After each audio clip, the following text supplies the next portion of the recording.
College football is celebrating 150 years. A great tradition from that comes homecoming weekend. Morgan State Bear alumni are back home on campus for a weekend of events, parades, parties, and of course football. The football tradition at Morgan State is a proud one, but with 5 different head coaches in the last 7 seasons, the Bears, they need a revival. The alumni hopes the revival starts today on homecoming weekend against Delaware State.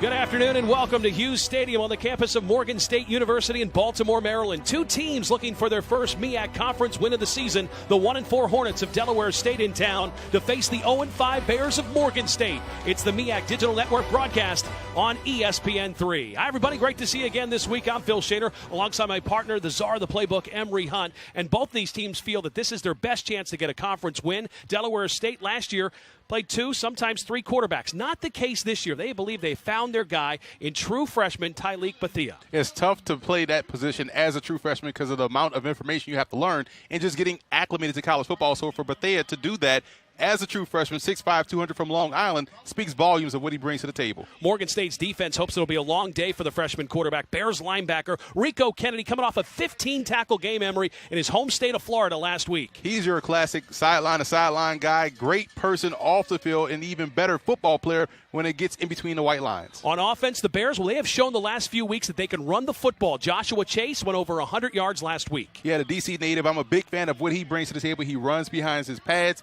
He has great balance. He does a great job of catching the football, great burst. Not surprised he's getting the start today. He should help spearhead this ground game. Emory, an evenly matched game between these 2 teams should be a good one this afternoon. Absolutely. It's homecoming weekend. Should be a fantastic matchup in the MEAC. Can the Bears give Tyrone Wheatley his first win? The Hornets looking to snap a 30-game road losing streak. It's Delaware State and Morgan State. Kickoff is next. The MEAC Digital Network broadcast on ESPN3.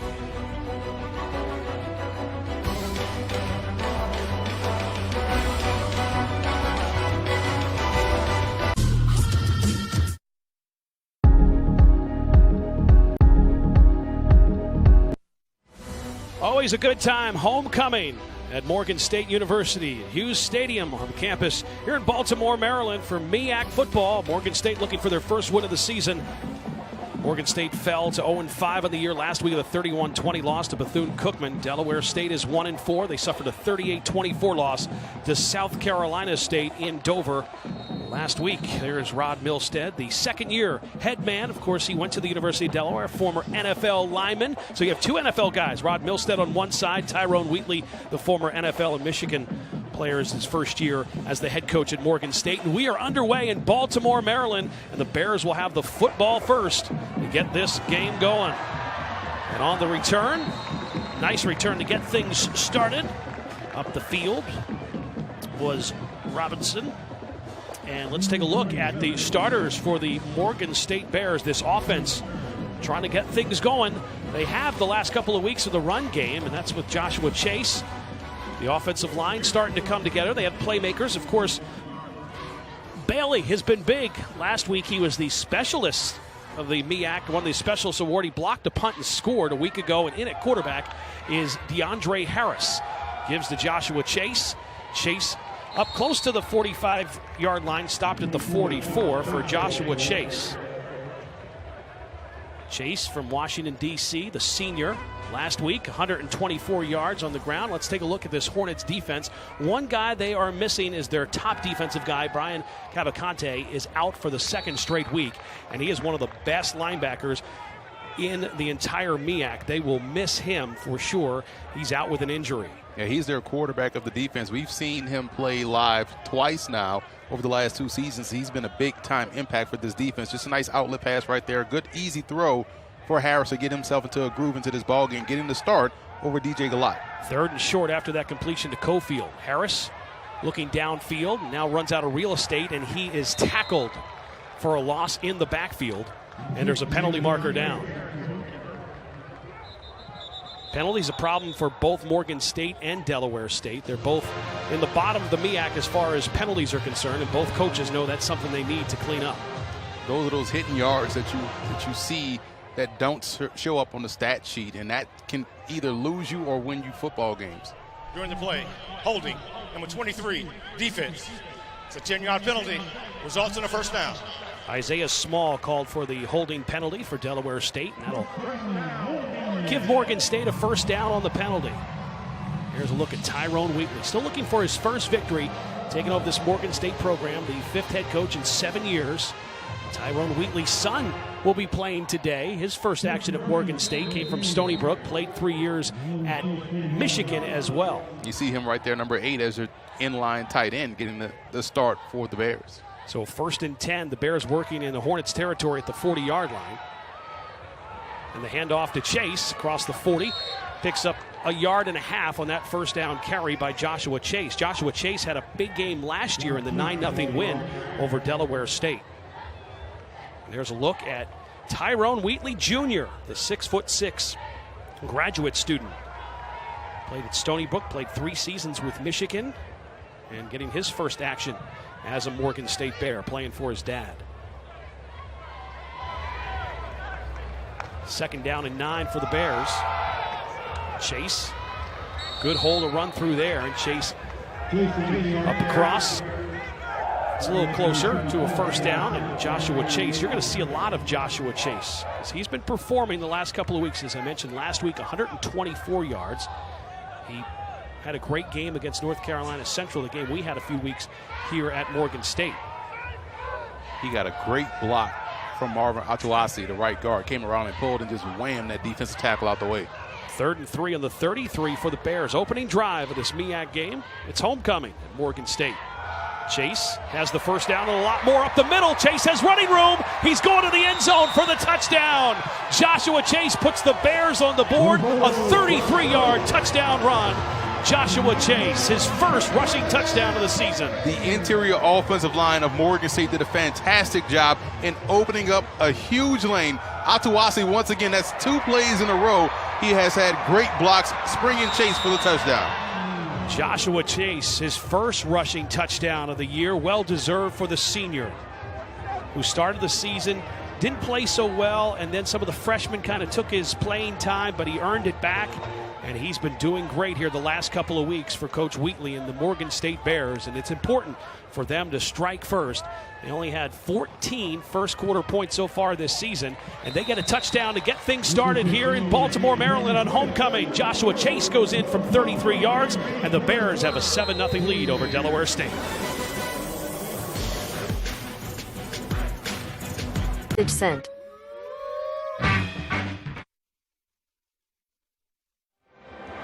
Not a bad start for Morgan State on their first opportunity on offense. Joshua Chase in from 33 yards out, giving the Bears a 7-0 lead, and Joshua Chase gets a...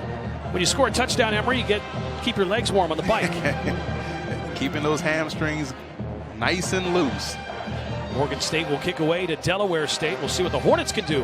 Their first opportunity on offense. Hannah on the return. It's across the 30-yard line, and a penalty marker flies in on Hannah's return. So wait to see what that is all about. Eric Green is our official today, this MEAC crew.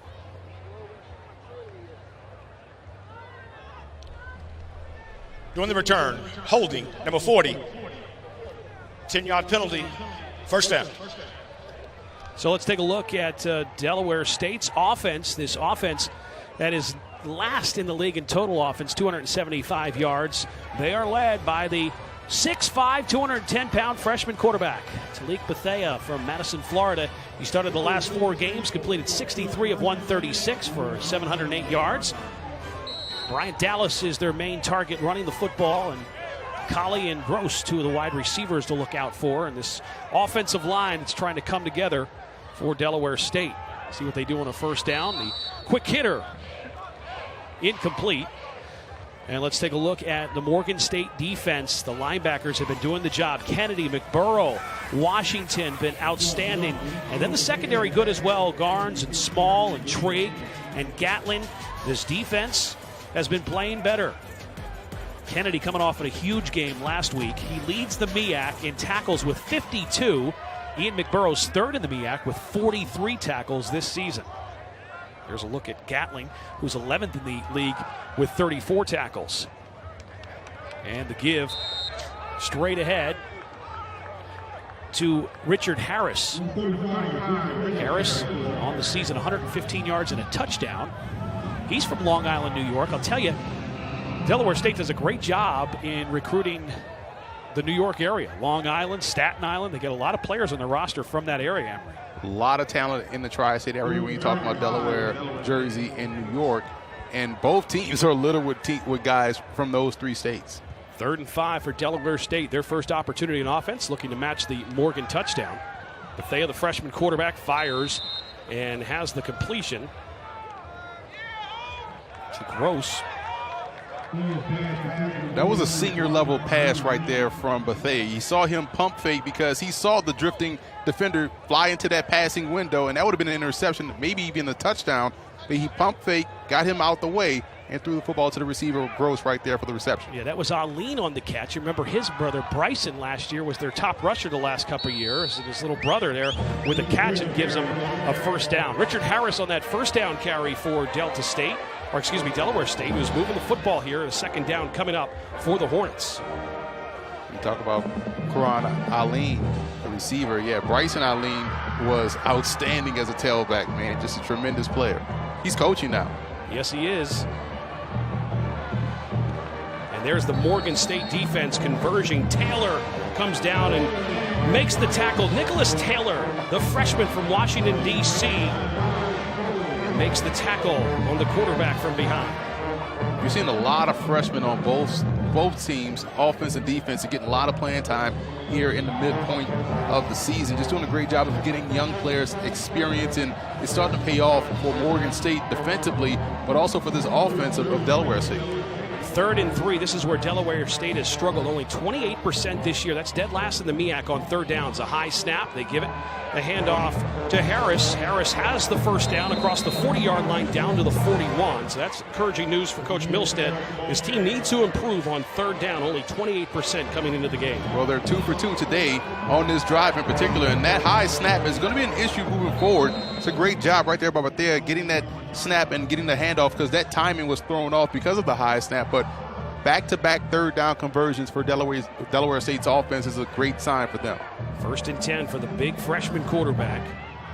Pulls it out, and the freshman will keep it himself. Bethea across the 45-yard line, close to midfield, stopped at the 48-yard line. Bethea can run it, and he can throw it. Last week, 17 of 31, threw an interception for 198 yards, but they believe they found their guy, and that's been the search the last couple of years for Delaware State. Can they find their quarterback that they can build the program around? They believe they have that in Talik. He's a really good prospect. His high school film was outstanding. 2nd and 2. Bethea. Here comes the pressure, and down he goes.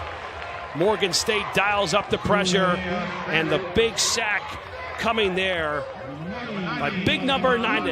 Dinga comes up and gets the sack. Just the 7th sack of the season for this Morgan State defense. But the defensive line, if they can get pressure from the defensive line, they're going to be even better, because those linebackers are always all over the place. That was supposed to be a shot play right there. The pump fake was supposed to influence that safety to fly up, and he was going to hit a nice bucket throw over his head. But safety stayed back, did what he was supposed to do, and that took away that opportunity, which is why you saw Bethea take that sack. But just a great job defensively on the back end by Morgan State. So 3rd and 9 coming up for Delaware State, and they will take a timeout. The Hornets need to talk this 3rd and 9 over with 8:13 to go here in the first quarter, and Morgan State with a 7-0 lead here on ESPN3.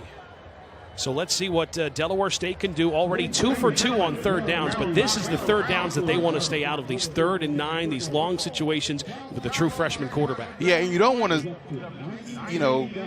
hamstring the true freshman quarterback by running a screen here, but the screen may be the best call, because Morgan State will be aggressive in trying to get after the quarterback and fluster him back there in the pocket. But you don't want him holding the football, but you want to give him a nice, easy play to where he can dump it off and allow the back to have success and perhaps pick up the first down. So you don't want him to take anything, that's not given to him easily by the defense. You don't want him to hold the football a little bit too long, if that makes sense. Bethea with a 3rd and 9. Delaware State 2 of 2 this drive on 3rd downs. Bethea, here comes the pressure, and down again he goes. The 2nd sack in a row by this Morgan State defense, and who's there? Rico Kennedy, coming off a 15 tackle and the 1 sack last week performance. One of the top players in all of the MEAC. What you saw in that play was just sticks coverage, which means they were just protecting the sticks. They didn't get deep. They just stayed right there at the 1st down marker, kept everything underneath in this defense, and it forced Bethea to hold the football long, which we just talked about, and he was able to get take that sack. Otherwise, it was going to be a turnover because there was nowhere to go with that football down the field. Jose Romo Martinez will punt the ball away for Delaware State. Woolfolk back to receive the punt. It bounces and rolls in front of him, and the ball is picked up at the 39-yard line, and that's where the Morgan State Bears will have the football back here with their 2nd opportunity on offense, up 7-0 after the Chase Deal 33-yard touchdown run. And we will step aside here on ESPN3. You're watching the MEAC Digital Network from Baltimore, Maryland. On the flashlight. Turning flashlight on.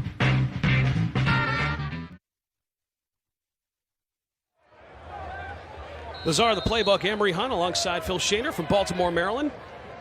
For MEAC football, and Morgan State with a 7-0 lead. Let's see what they do with the 2nd opportunity on the ground. Joshua Chase running hard. He has the 33-yard touchdown. Good 2nd effort there, Emery. Gets him up to the 46-yard line. Yeah, you saw the missed opportunity in the backfield. That's a play you know Brian Cavalcante wouldn't have missed if he was out there playing. So that's a missed opportunity right there for Delaware State's defense. They will miss Brian Cavalcante. 29 tackles, 4 tackles for a loss, and a sack's been injured the last 2 games. Looking for Tyrone Wheatley Jr. and incomplete. Harris's pass falls short. Looking for the big tight end. DeAndre Harris had him open initially. It took him a while to get there, and in his progression, he sort of led him into danger with that throw, but he had him right down the seam initially off the ball. So a 3rd down for Morgan State. Much like Delaware State, they have struggled on 3rd downs as well. 7th in the MEAC, just 30% on 3rd downs. 3rd and 3 on the 46. DeAndre Harris getting the start today. Joshua Chase up the middle.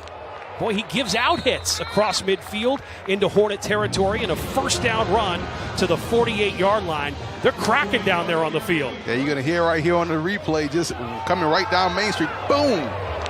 Over Brooks Parker, the middle linebacker. You got to bring your legs when you're trying to tackle Chase. Morgan State now working in Hornets territory. A give again to Chase. Heavy dose of him and not much there, as he was stopped by Brooks Parker. 26 tackles on the season for the Hornets linebacker. Carswell also helped out. He's having a great season. 18 tackles, 7 tackles for a loss. It's tied for 5th in the MEAC for Brandon Carswell. Has had a nice season. He's one of those guys that's going to have to step up his game with Cavalcante out. 2nd down for Morgan State. Get the ball to Cofield out of the backfield, and a penalty marker down. Cofield, the 45-yard line. That's where the penalty is. Cofield's 2nd catch of the game. And Deontay White, the receiver, was trying to get that cut block on the perimeter. Eric Green, our official today for this MEAC game. Doing the play. Lock and load of waste. Number 3, offense. 15-yard penalty. Repeat 3rd down. So White, the wide receiver, called for that infraction right there on the bottom of your screen. You see it. If you're Deontay White, you're upset because, man, I didn't get a good block, and my guy still made the tackle, and I got the penalty. But you know the rules now in college football. You can't block below the waist. You can't block below the waist downfield as well. So just a tough break for him. He was trying to be active, be aggressive, and got called for a penalty. Morgan State averaging 58 penalties this year, an average of 58 yards a game. So they have improved a little bit on that from a year ago. And in and out of the hands, an incomplete pass. Trying to spread the field a little bit. Bailey, he's a guy that just gets so much done. You want to get him the football if you can. And you see the pressure there on DeAndre Harris, and he had to throw it a little quicker than what he wanted. That was a great job by Delaware State's defense. They had everything covered, which forced that throw to take a little bit too long. Plus, you add pressure to it. It was a no-win situation. So third down, 3rd and 22 on the 40. Handoff goes nowhere, and a tackle for a loss in the backfield. Nothing there on that handoff to Parker. Moon Parker on the handoff loses a couple of yards, and now 4th down, so Nick O'Shea will have to come in and punt the football back to Delaware State. Back-to-back big plays right there by Andrew Reese, bringing pressure off the edge. The previous play, he forced the errant throw. 3rd down, he comes in and gets to stop the tackle for a loss, forcing a punt. But that right there is a result of not respecting your opponent's ability to throw the football, so you're getting extra aggressive in pressuring the quarterback. O'Shea's punt to Black, calls for a fair catch, and drops the football, but then quickly recovers it at the 30-yard lines. 30-yard line, that's where Delaware State will have the football on offense with 4:40 to go first quarter, and Morgan State with a 7-0 lead. Homecoming at Hughes Stadium in Baltimore, Maryland. It's a nice turnout here for the homecoming crowd as well. I saw the tailgate walking in. Sampled a bit too. During the play, illegal shifts. Kicking team. A 5-yard penalty assessed on the end of the run.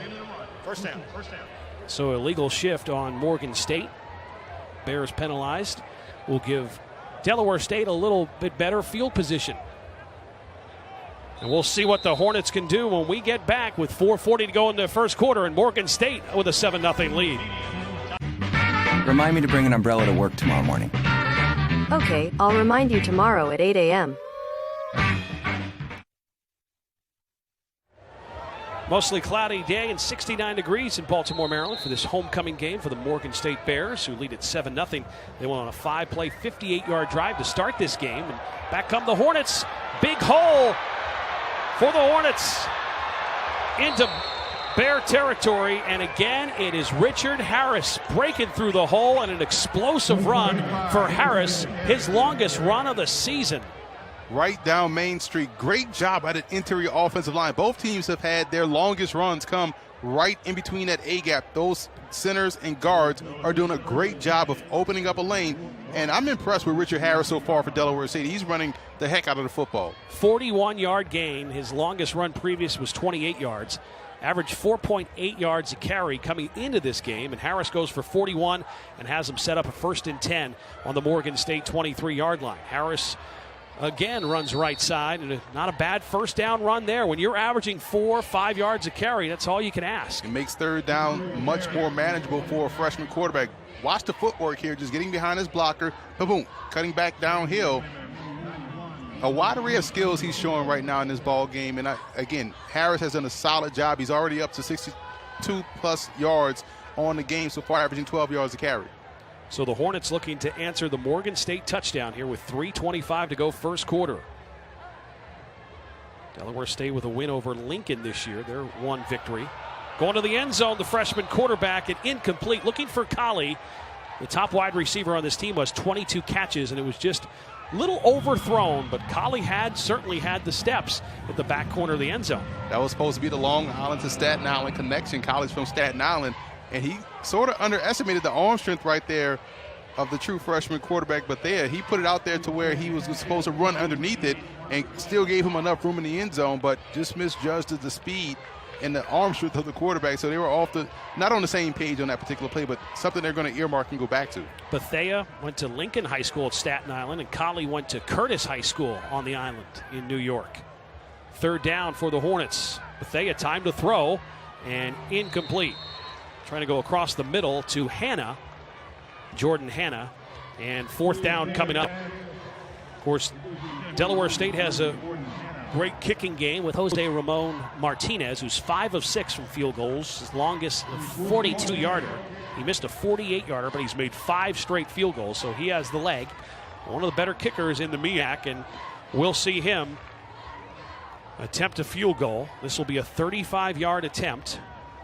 Jose Ramon Martinez from Banning, California. His brother, Fidel, also a kicker for Delaware State, and this ball is blocked. Great job by the Morgan State special teams to block that kick.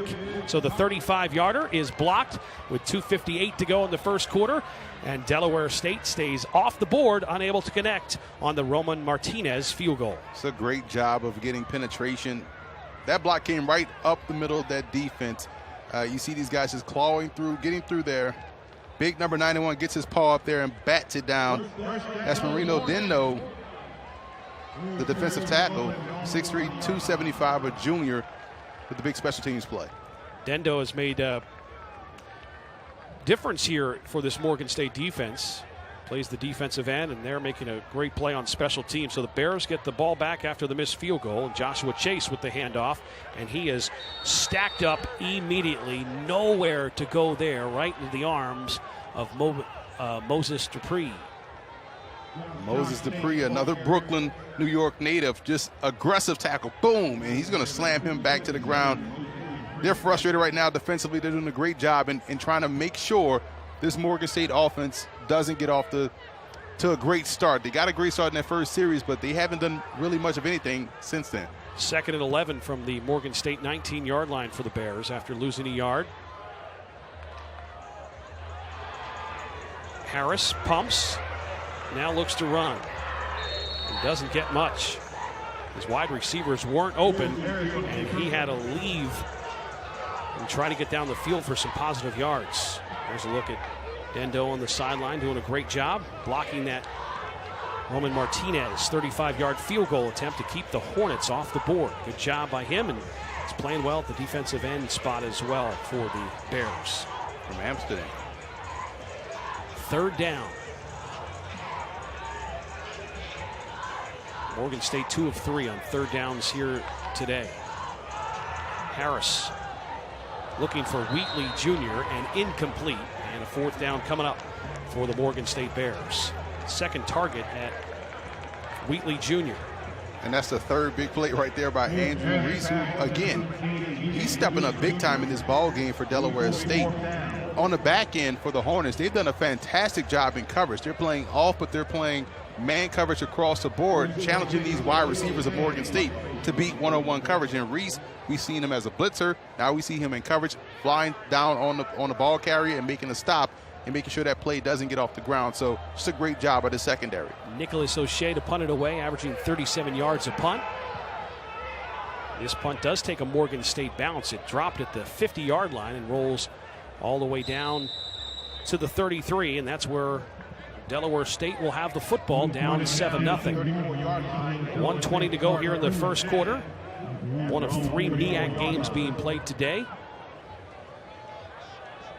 course, everyone watched on Thursday night on ESPNU. Bethune-Cookman, 27-13 win over North Carolina Central. Bethune-Cookman looking good this year. Yeah. Coach Sims does a great job with this program. I mean, they're always really good on both lines of scrimmage and special teams as well. We'll take a look at the MEAC scores at the half and also take a look at the current MEAC standings. It's an interesting year. A lot of teams in play that want to make some noise in the MEAC conference this year. Give straight ahead, not much there. We've seen some great running by Richard Harris. Had that long, explosive 41-yard run last series for the Hornets, but they weren't able to cash in as the field goal was blocked. We haven't seen much of Bryant Dallas, the other running back from transferred in from Shorter University. He was their leading rusher coming into this game, but it's been all Richard Harris running the football for the Hornets today. That was a great job by Lamont Hill making that stop, the backup linebacker getting some reps. 2nd and 8. Ball on the 35-yard line. Harris again. Forward for a couple of yards. The 3rd down coming up for Delaware State. Lamont Hill in on that tackle once again. You're going to see him squirt right through there, get in on that, but great job by number 33 of Morgan State. Ari Booker. Another linebacker, freshman from Orange, New Jersey. You would think Morgan State is located in New York, New Jersey, with the amount of Jersey kids they have on this defense. And there's a timeout on the field. 3rd and 5 coming up when we get back. Morgan State has a 7-0 lead. It's the MEAC Digital Network on ESPN3.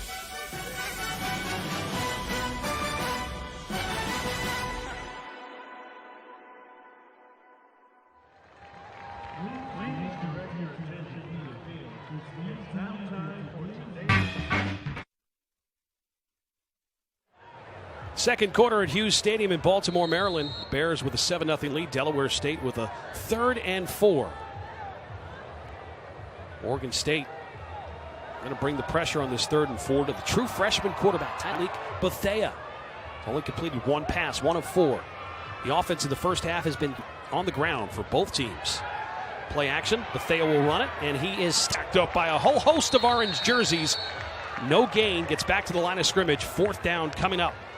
Yeah, what you're seeing from Morgan State, their 2 down linemen are the interior guys. Everyone else is standing up, and it's those 2 down linemen that get off blocks and make plays in the backfield. So a little defensive shift for Morgan State. You see right there just fighting across that defensive lineman's face, offensive lineman's face, is Marino Dendo. Once again, blocked extra point, blocked field goal, and now making the key stop on 3rd down. Just a great job defensively, schematically by Morgan State. Dendo having a big game. Romo Martinez will punt the football away for Delaware State. So what Morgan State can do on the return. Norfolk up to midfield before he was stopped, so a nice return. But this game has been about 2 running backs. Joshua Chase has 54 yards and that 33-yard touchdown. And then Harris, 7 carries for 67 yards. Both quarterbacks have only completed 1 pass. Both QBs are 1 of 4. Let's take a look at the MEAC in the conference. Here you see Bethune-Cookman 3-0. North Carolina A&T, of course, they will be in Baltimore in a couple of weeks. South Carolina State, you really like them. You say that they're a team to watch out for. And, of course, Florida A&M, they're not eligible for the MEAC championship, but they might beat everybody in the MEAC. South Carolina State has Florida A&M today in a huge matchup, statement game for the Bulldogs. And we'll check on that score during our halftime report here on the MEAC Digital Network on ESPN3. Joshua Chase, been busy for him. That's his 9th carry of the game, has the only touchdown of the game, a 33-yard touchdown run. And just a short gain and a 2nd and 8 coming up for the Morgan State Bears. Alex Alonso makes that tackle. He just kind of waited on the outside to see if they're going to give or pull. Once they made a decision, he made a decision and went ahead and stopped the ball carrier at the line of scrimmage. Coach Wheatley looking for his first win of his coaching career here at Morgan State. The Bears looking to post their first winning season since going 6-5 in 2009. Remember, Morgan State was 7-6 record in 2014, but that record had to be vacated. There's an injured player down on the field. Talk about Morgan State having that success as of late. You know, you talked about the vacated record and wins in that season, but Morgan State's a proud program, and they've had a chance to make some noise here. They've been to the playoffs before the Celebration Bowl came into existence, and Delaware State's in the same boat. I like the way Coach Milstead is building this program. The offensive line is key. You talk about the king and queen right there for Morgan State's homecoming weekend. But if you're going to build a program, a college football program, you have to have quarterback play to be stable, and your offensive and defensive lines have to be stout. I think they have the O-line and D-line stout on both sides. They just got to find that quarterback. And if they found their guy, they're going to move forward and have a lot of success under their tenure. Gray was the injured player. Gray last week had a huge game, 11 tackles, 2.5 for a loss and a sack. He was helped off the field. Harris has the completion to Cofield. Cofield, his 2nd catch of the game. Cofield, a special teams player. Last week he moves into the wide receiver role, and they're excited about Cofield because he is a speedster. Cofield has a lot of speed, a 2-sport athlete at Newtown High School, a track standout. He won 2-time the 200-meter and the 100-meter state champ. He was also the 3-time 60-meter champ. He was a track star at Newtown High School. They want to use his speed, so they have him off of special teams and have him in the wide receiver group now. Joshua Chase with the carry there across the 40-yard line down to the 39. That's So Morgan State with the first down. Great job of just moving guys off the spot at the point of attack, man. You're doing that. You're doing well in the run game. Morgan State's 4th first down of this game.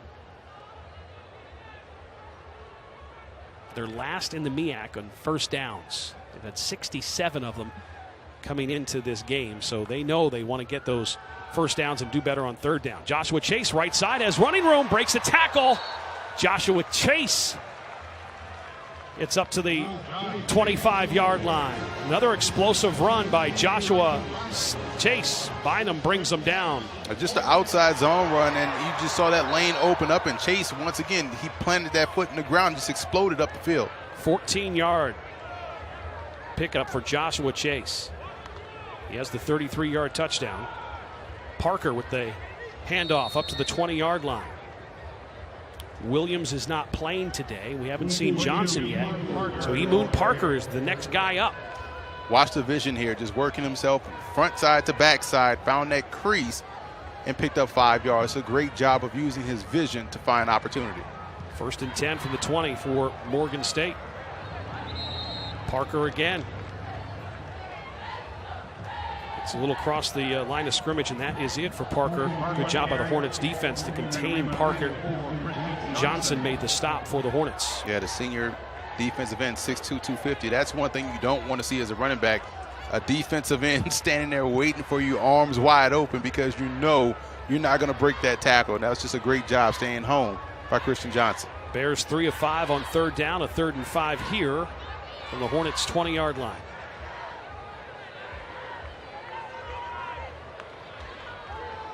Harris to throw. Bailey catches it. Bailey makes a man miss inside the 10-yard line, down to the 8. There he is. Menashe Bailey with his first catch of the game. And you saw the speed and acceleration. As soon as he caught that football, he was able to pull away from the linebacker. And just a great job by the defensive end. Great job by the defensive end, just doing his work. Joshua Chase into the end zone for the touchdown. Fights off a defender at the 5-yard line, and great balance by Joshua Chase, and his 2nd touchdown of the game for the Morgan State Bears. Yeah, it's an excellent job running right side. They found a lot of success on this drive going to the right side. The old Vince Lombardi, get a seal here and get a seal here, and running the ball right in the alley. You saw it part ways like the Red Sea, and Chase found his way into the end zone. 8-play, 50-yard drive for the Bears. Took 3:34 off the clock. Nick O'Shea about to give Morgan State a 14-0 lead. The extra point is up and good. So the Bears on homecoming. Joshua Chase, the senior, having a day. 2 touchdowns already. The Bears rolling to a 2-touchdown lead with 10:29 to go in the second quarter. It's the MEAC Digital Network on ESPN3. Near you. Take me there. All right, let's go.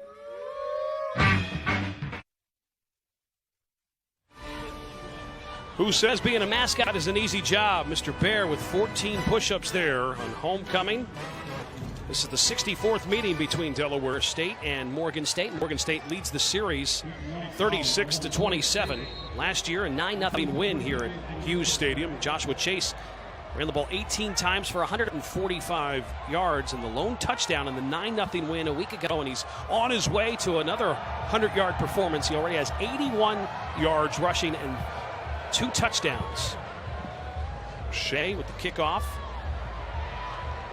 The Hornets on the return. Hannah makes a spin on the return. He's dangerous. A lot of blockers. Hannah still on his feet and tackled from behind. So good field position. Gets across the 45-yard line and down to the 46 for Hannah on the return. Guess where Hannah is from? Well, I know. So, Brooklyn, New York. Yes. Another New York kid. Well, but we made that earlier. They do a great job. A great job. Brooklyn, Staten Island, Long Island. That's where Delaware State gets a lot of their athletes from. And he's a 5'5", 180-pound returner that does a great job in changing direction because of his low center of gravity. 1st and 10 for the Hornets with good field position. Taking the bounce. Bryant Dallas. Get our first look at their leading rusher. Bryant Dallas, his first carry of the game.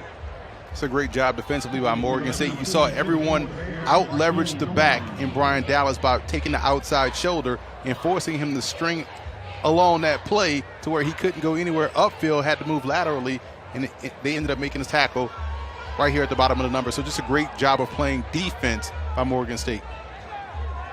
2nd and 5 after the 5-yard run by Dallas. Quick hitter, incomplete. Now, in and out of the hands of Collin. That's not on the quarterback. That's a great job by the quarterback. Quick pop pass to get him in the rhythm. He gets the football out quickly. The receiver did everything technically right, but just got to haul it in. And Emory, that has been the story of watching the last 2-3 games of Delaware State. Too many drop balls, which you can't have when you have a true freshman quarterback. You can't. You got to make those plays for a guy that's just experiencing college football, making his 5th college start. You got to make those catches. And you're looking at the numbers, is 1 of 5 right now for Bethea, but that's a drop. They had a missed opportunity earlier in the ball game.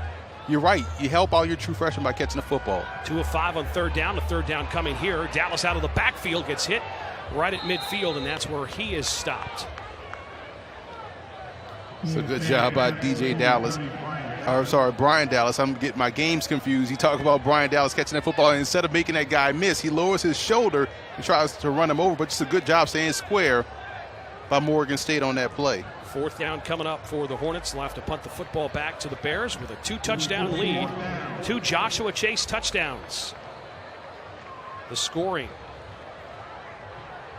for Morgan State, looking for their first win. You saw Coach telling him right there, hey, you don't have to run that guy over. We needed a 1st down. You make that guy miss. Having that football intelligence, right, to know what you need. Omar Martinez punts the football, taken back at the 5-yard line by White. White on the return across the 20, and he stopped at the 23-yard line. Not a White return from Morgan State. We'll have the football back with 8:39 to go here on homecoming, 2nd quarter.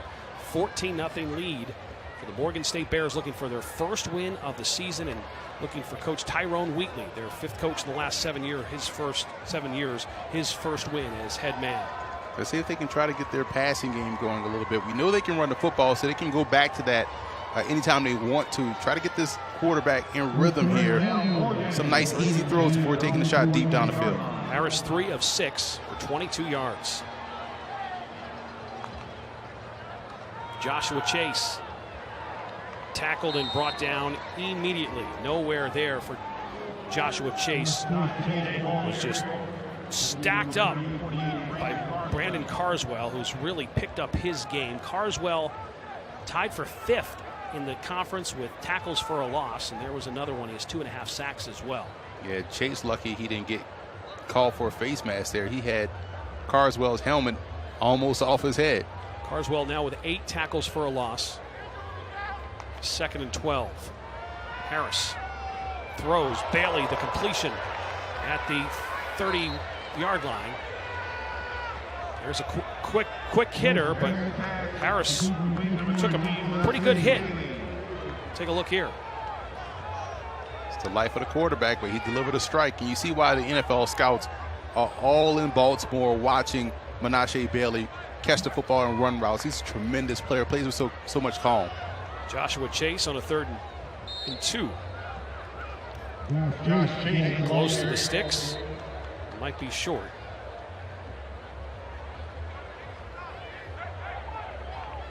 Had he kept his balance, probably would have had it, but. So 4th down, and they're going to have to punt the football back to the Hornets. It's a defensive win right there for Delaware State. Quick 3 and out. 7 minutes, 20 seconds and counting left in his half. Nick O'Shea will punt the football.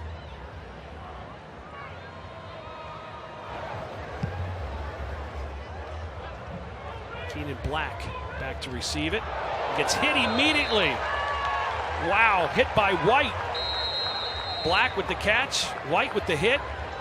The Hornets have the football back with 7 minutes to go, and we'll step aside. You're watching the MEAC Digital Network on ESPN3. Pick you up at 7.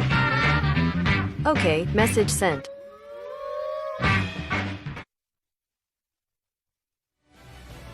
Hughes Stadium feeling pretty good with a 14-0 lead over Morgan State, with a 14-0 lead over Delaware State.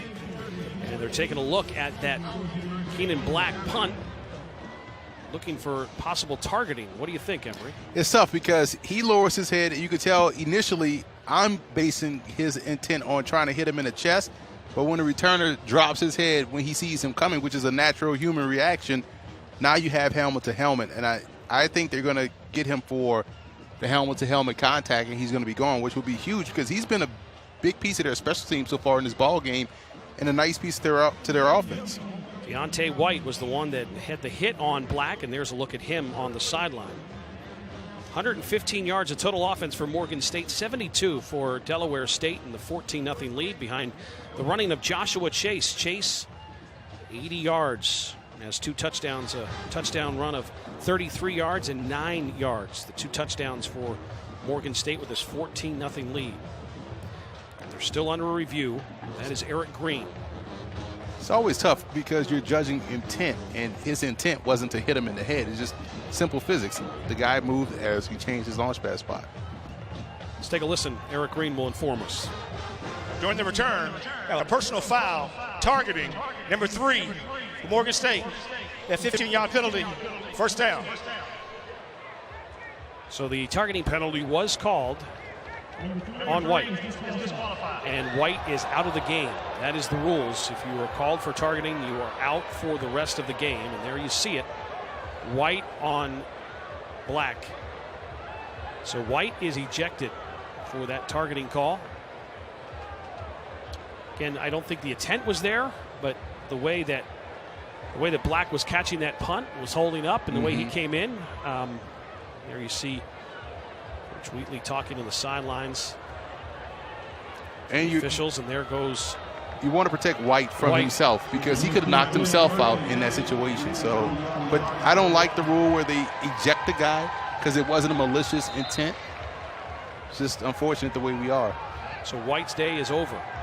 Bethea, the freshman quarterback, fires and has the completion.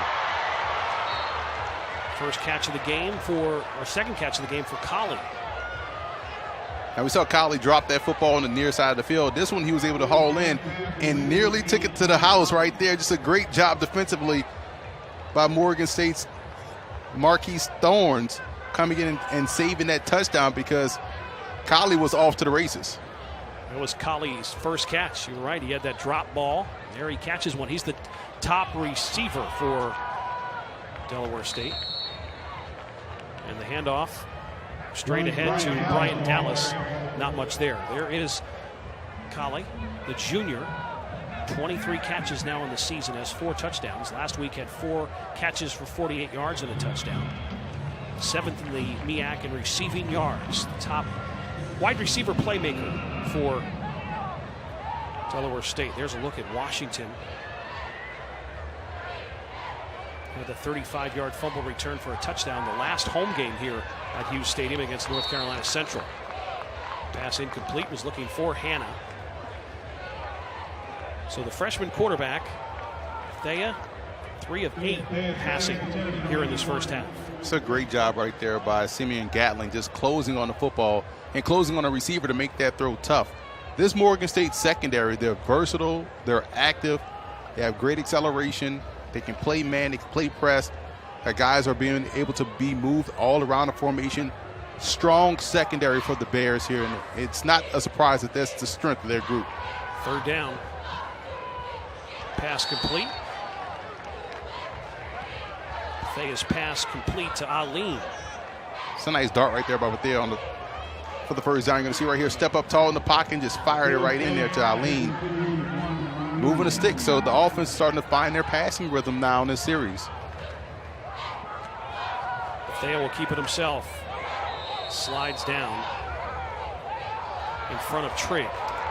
Late flag came out. This is probably going to be either personal foul, targeting, or unnecessary roughness. Yeah, because Bethea was giving himself up on the slide, and watches Trigg, number 19, comes a little high towards the helmet. Yeah, forearm to the helmet. Again, he went for the shoulder, but as someone is sliding down, the angles change, so now you hit him in the neck, head area. Number 19 of the defense.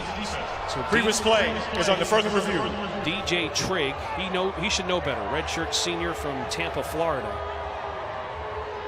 Called for the targeting. So now the second targeting penalty called on Morgan State. They'll review this. They can't afford to lose Trigg. Yeah, they can. And again, he was aiming for the midsection, but when someone quickly slides and gets down to the ground, it now looks like you were aiming for his head. He didn't hit him with the helmet, but he hit him with the forearm in the helmet. And I'm pretty sure this is going to be another targeting confirmed where he's going to get ejected. So and not only do you get ejected, but you have to sit out the first half of the next game.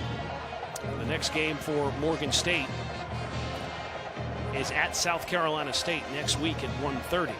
So they already lost White, one of their wide receivers and special teams players, and now DJ Trigg out of their secondary, maybe the second player that'll be joining White in the locker room and done for the day, and I'll have to sit out that first half next week on the road at South Carolina State. You need all of your defenders, all the players you can bring to compete with that Bulldog football team. Because like I said before, South Carolina State, they bubbled underneath the surface last year, playing a lot of freshmen, but you saw the seeds of success that were being planted by Coach Pugh, and now look at how they're playing. They're giving teams the business up front and also on the back end. Remember that terrible start that Coach Pugh had last season? That was unlike South Carolina State. They didn't win quite a few of their first couple of games, and it really wasn't until the end of the year but they saw those signs, and now look where they are. They are a contending team in the MEAC after that bad start to the season a year ago. There's a look at DJ Trigg on the sidelines. Morgan State with a 14-0 lead. Joshua Chase, 2 touchdowns, a 33-yard and a 9-yard touchdown run. And take a look at Thea. The hit by Trigg, and here comes the call from Eric Green. Talk to the replay booth, the press box. Eric Green will inform us on this call. The ruling on the field is reversed. There's no charge for targeting. Second down. So no targeting call. So Trigg stays in there, and they take the penalty marker away. It's interesting that they'd have that overturn the targeting call. I like that call, actually, because, again, the slide changes everything, and it just throws off your target area. 2nd and 7. Handoff up the middle for the Hornets. They give the ball back to Harris, who had that 41-yard run, but has been quiet the last couple of offensive series. Let me ask you, Phil. The last time we were here at Morgan State, we saw Davius Richard, the freshman quarterback for North Carolina Central. Now we're seeing Bethea for Delaware State. What are your thoughts on his play and how calm he looks as a true freshman? Man, I think he's looking great. It's amazing that these 2 freshmen that can come in and really do as much as they have. Both guys looking great. Conley with the catch right there at the 8-yard line. And it's a lot of pressure coming from high school football to get right into, MEAC football as a starter leading the team. And I think North Carolina Central has a great guy in Richard, and I think Bethea is the future for Delaware State. So they found their guys, which is important because they'll have them for the next 3 years. Yep, and now you can start to build and develop a program. 1st and goal, ball on the 6-yard line. Going to the end zone and incomplete. He was looking for Trey Gross, the 6'4" junior wide receiver from Annapolis, Maryland. Gross doesn't have a touchdown catch this year, but does have 10 catches. They have a pretty big receiving core. Colley is 6 foot, Gross is 6'4", Woodley 6'5". So they do have some bigger receivers to try to get the football to. 2nd and 6, or 2nd and goal from the 6. Hornets trying to score for the first time today. The handoff to Harris, nothing doing there. Morgan State's defense clamping down here in the red zone. Yeah, we've seen a nice adjustment by Morgan State up front. A lot of the room that they had to run the football was in the first quarter. This second quarter, these defensive linemen are not being moved off the spot. They're playing gap discipline. They're two-gapping, so they're holding their guy while reading both left and right side of the linemen and are stonewalling this Delaware State front five. Gatlin made the stop. He's been playing big for the Morgan State defense. Delaware State is second in the MEAC in the red zone. 93% they score, 67% of the time scoring a touchdown. Thea goes to the end zone, almost a one-handed touchdown catch by Gross, but wasn't able to hold on. And fourth down coming up for Delaware State, who had a field goal block. Roman Martinez's field goal was blocked. They keep trying this fade here on the far side of the field, and they're going to go for it. I don't blame them for going for it right here. You've worked yourself down the field. You're down 14 points, but you're essentially down 2 plays. You've already had special teams issues. Why not take a shot? 43% on fourth downs this season for the Hornets. Again, second in the MEAC in red zone points for Coach Milstead. Coach will take a timeout to talk about a 4th and goal coming up from Baltimore, Maryland when we get back for the Hornets. They're trying to get on the board. 4th and goal for the Hornets here at Hughes Stadium in Baltimore, Maryland, down 14-0. Delaware State trying to get on the board for the first time. Bethea throws, incomplete, knocked away. Great coverage there by Carl Garnes. Who else? The redshirt senior comes and knocks it down. Was looking for Kali, but Garnes knocks it away. Of all defensive backs, the one you don't want to test in that secondary is Carl Garnes right there. He had great position throughout the play, good inside position, took away the fade ball, took away the slant ball, but had great inside leverage and was able to bat that ball away, nullifying the touchdown. Carl Garnes is one of the best defensive backs in the conference. Carl Garnes has been playing for a long time here at Morgan State. Exactly, and it shows with the leadership and the presence of mind to take away that inside route, playing the slant, playing the fade all the way, and batting the ball away. So Delaware State with 2 trips to the red zone. They had a field goal blocked, and then on a 4th down, a play by Carl Garnes, and then it's been Joshua Chase, the man there, with a big run. 2 touchdowns in this game, and he's closing in on 100 yards already in the first half. Chase all the way, but watch the interior offensive line. That lane was about as big as the turnpike going up and down 95, and he had a lot of room to run right there. Handoff. Coming to Williams. Williams wearing 40 today instead of number 4. Gets the carry. After that Joshua Chase 18-yard run. So a 10-play drive for Delaware State ends on a 4th and goal and a ball knocked down by Carl Garnes. Williams again, straight ahead, not much there on that 2nd down run. And that's where you want to allow your freshman quarterback to have options and not give him design read to say, okay, throw the fade on this particular play, but have him scan the field and make plays. Offensive line is doing a great job just getting push, and it's just helping them move this football. It's 3rd and short.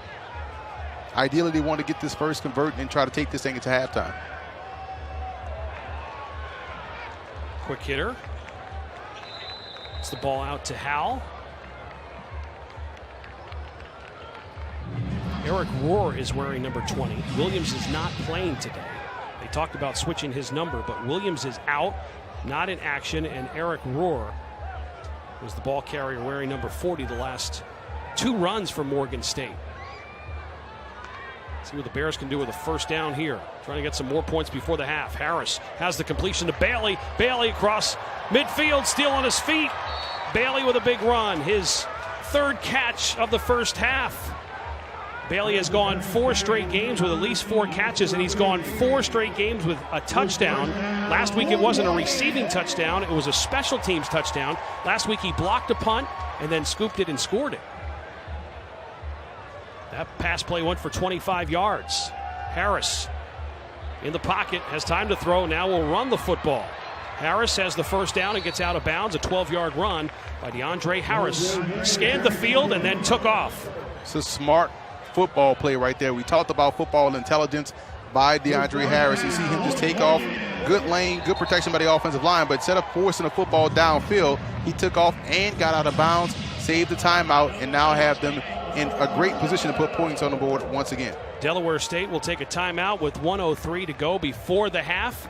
Morgan State up 2 touchdowns, looking to add to their 14-0 lead. Coming up at the half, it's been 40 years since the 1979 Morgan State championship football team. And most of the players are here today, and we'll have 2 former players from that great MEAC Conference Championship team from 1979 coming up at the half. That'll be a lot of fun here on the MEAC Digital Network and ESPN3 at the half. We'll talk to 2 members of the 1979 MEAC Conference champs. Anytime you can be part of a championship team, that's something you'll never forget. Love the throwback logo right there, though. The bear with the sweater with MSU across the board. Yeah, that was back in the day, 40 years ago, how the logos have changed. Anytime you can put a sweater on a bear, that's a pretty neat look. Or put a vest on the czar of the playbook, Emory Hunt, the look you're going with today. Hey, listen, sometimes you got to step it up, man. Once the wind started to kick in, I was like, oh, it's 3-piece season. 1st and 10 for Morgan State on the Hornets' 26-yard line.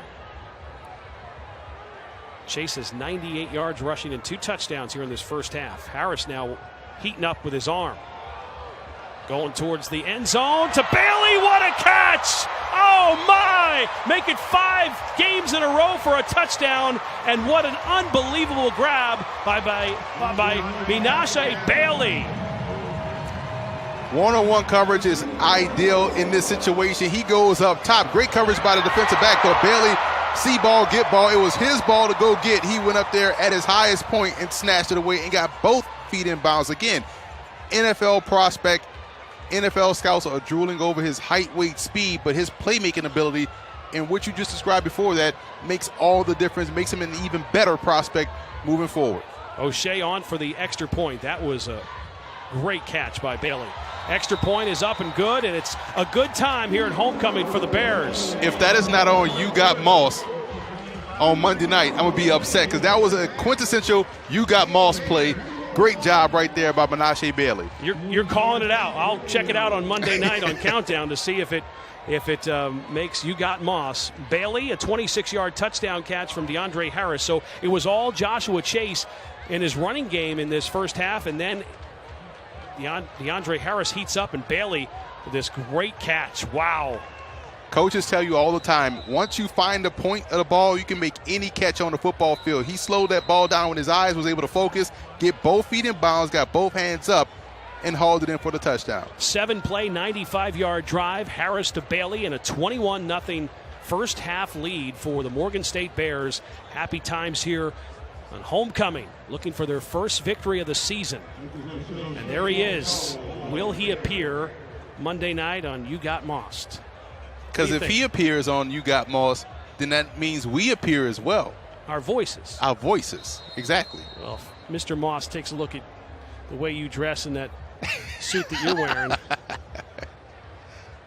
Listen, I'm trying to be a fashion icon in the midst of being a fantastic color commentator as well. I can't do everything. That's true. The czar of the playbook, everybody. He's here for one night only.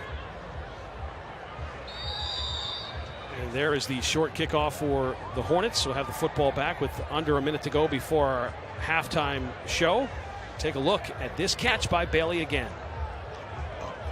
Nice, subtle Michael Irvin-esque push-off right there, but we won't call that. This is a great job just jockeying for position and going up and getting the football. DeAndre Blue Eli was on coverage. Blue Eli has 2 interceptions this season, but not that time. Matched up with Bailey, and Bailey made the great play. Well, he'll get on TV too. Yeah, absolutely. Morgan State happy with their 21-0 lead here at the half. You know, sometimes great plays are nullified by greater plays, and that was just a great job in coverage because he pinned the receiver to the sideline, but just a greater play made by Menashe Bailey.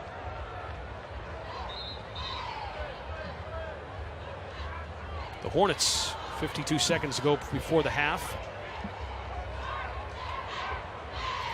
their freshman quarterback, Talik Bethea, leading this team, 4 of 12 for 47 yards.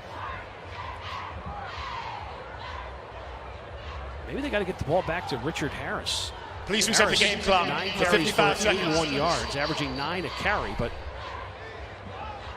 they got to find a way to get the ball back to him. They had some success. He had the longest offensive play of the first half for the Hornets when he had a 41-yard run. 1st and 10 for the Hornets in the 35-yard line. Bethea, here comes the pressure. And he is sacked for the 3rd time today by this Morgan State defense. Kobe Warrior, the defensive lineman, coming through late. You're going to see him right there just blitzing over the interior lineman, just getting off that block. I don't know why the lineman let him go. I'm pretty sure Talik Bethea is wondering the same thing, like, yo, why did you let him go? Morgan State takes a timeout. They'd like to have the football back the way their offense is going. Kobe Warrior, the redshirt sophomore from Georgia. His 12th tackle, 2nd tackle for a loss. Now, Bethea has been sacked 3 times in this first half by the Morgan State defense. It's been a great adjustment. We talked about it earlier in this quarter by Morgan State. They put those 2 big hogs on the interior and standing everybody up on 3rd down, obvious passing situations, and they've been able to get pressure. And so now you look at a situation where it's 2nd and long, they're obviously throwing the football. You're going to see the same thing. And they trust their guys on the back end to hold up in one-on-one coverage and make plays on the ball. 2nd and 16. See, no one is down the line up front. Bethea gets the pass off before the pressure. Had to hurry his pass. Was looking to get it to Aline, but had to get rid of it before he wanted to because of the pressure by the Morgan State defense. And not only was that a quick incompletion, it was a quick way to stop the clock as well. So now Morgan State with 2 timeouts, 3rd and long with 45 seconds left. Great opportunity for him to get the ball back and perhaps make something of the latter part of this first half with an opportunity to score. 3rd and 16 from the 29. With a true freshman quarterback. Fires and has the completion to Gross. Gross with the catch at the 40-yard line, short of the 1st down. So 4th down coming up after that completion from Bethea to Gross. Morgan State takes the timeout, but this was a beautiful pass by Bethea in between defenders, right to the open guy who turned around and made himself available for him. It's an outstanding throw. And again, we're starting to see Bethea get to more of a groove. Now, with him getting more into a groove, the offensive protection has to pick up and catch up to where he's at, and that way you can get back to running the football with Harris and maybe Dallas and then find some balance on this offense. But I think Bethea is starting to step up and make some downfield throws to help out this offense, and in particular this passing game.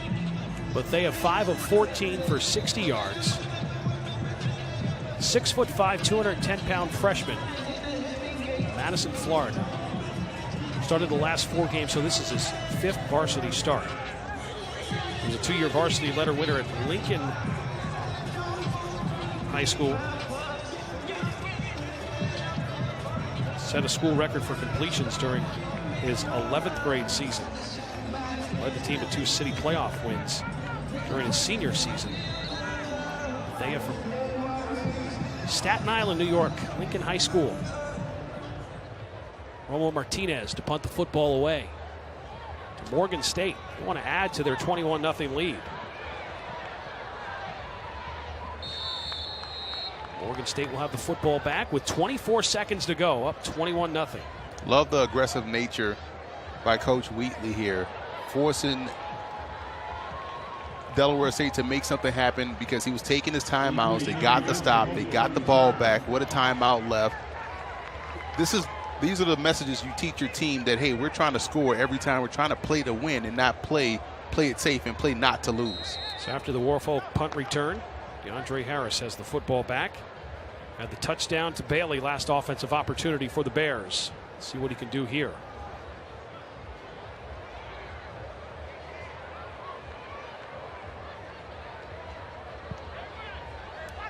24 seconds to go before the half.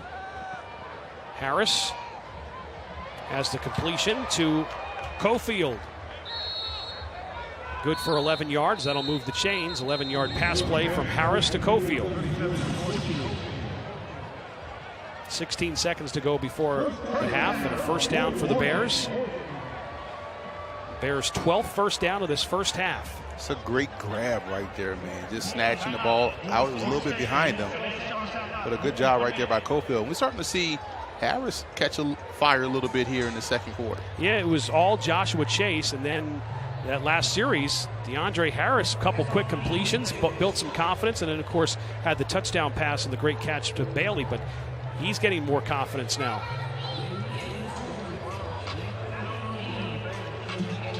Morgan State called their final timeout. Right there at the bottom of your screen, Trigg did a great job. Bruce Trigg, the left tackle, 6'4", 300 pounds, redshirt junior. He's been having himself a day, the Loganville, Georgia native. His dreadlocks coming out of the helmet. South Gwinnett High School down in Georgia, where he played his high school ball. So 16 seconds to go before our halftime report. We have two exciting guests for you from the 1979 MEAC champs from Morgan State, celebrating their championship here on homecoming weekend 40 years ago. We'll talk to two members from the team on the way at the half. But the Bears, they want to add to their 21-0 lead. DeAndre Harris, plenty of time to throw. Will go deep to Bailey. Bailey waits for it, and then it was knocked down. A lot of white jerseys there. The ball is knocked away. They were looking for Bailey, but it was knocked down by Granger for Delaware State. Knocked it down. Yeah, that was a great job right there by the Hornets secondary, because they wanted that deep shot, did Morgan State, so they allowed time for that play to develop slowly, and you had three Hornets buzzing around Bailey and was able to knock it down, and Bailey took another hit as well, too, for good measure. I think Granger, if he could read lips, he said, not today, or not this time. I'm not sure, but I think that's what he said there. I was about to say, maybe not today, or not this time, because it happened today already. Trey Gross back on coverage, way back. This is your kickoff return coverage. Yeah, basically. He's all the way back at the 20. DeAndre Harris rolls out of the pocket, waves a wide receiver down, and now will run and get out of bounds with maybe 1 second, but it looks like the clock went to 0, and some extra activity over on the Delaware State sideline. Will that be the final play of the first half? Indeed it will. So the Morgan State Bears on homecoming. Joshua Chase, 2 touchdown runs. DeAndre Harris hit Bailey for a touchdown, and it's a 21-0 lead at the half for the Bears. It's the MEAC Digital Network on ESPN3. The halftime show is coming up next. Homecoming from Hughes Stadium in Baltimore, Maryland.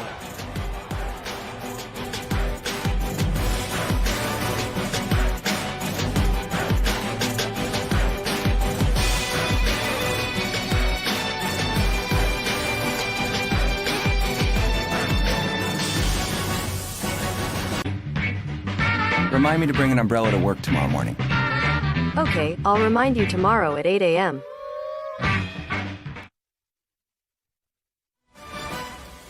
Back at Hughes Stadium on the campus of Morgan State University in Baltimore, Maryland. We're at the half. Morgan State, the Bears with a 21-0 lead over Delaware State. The Hornets.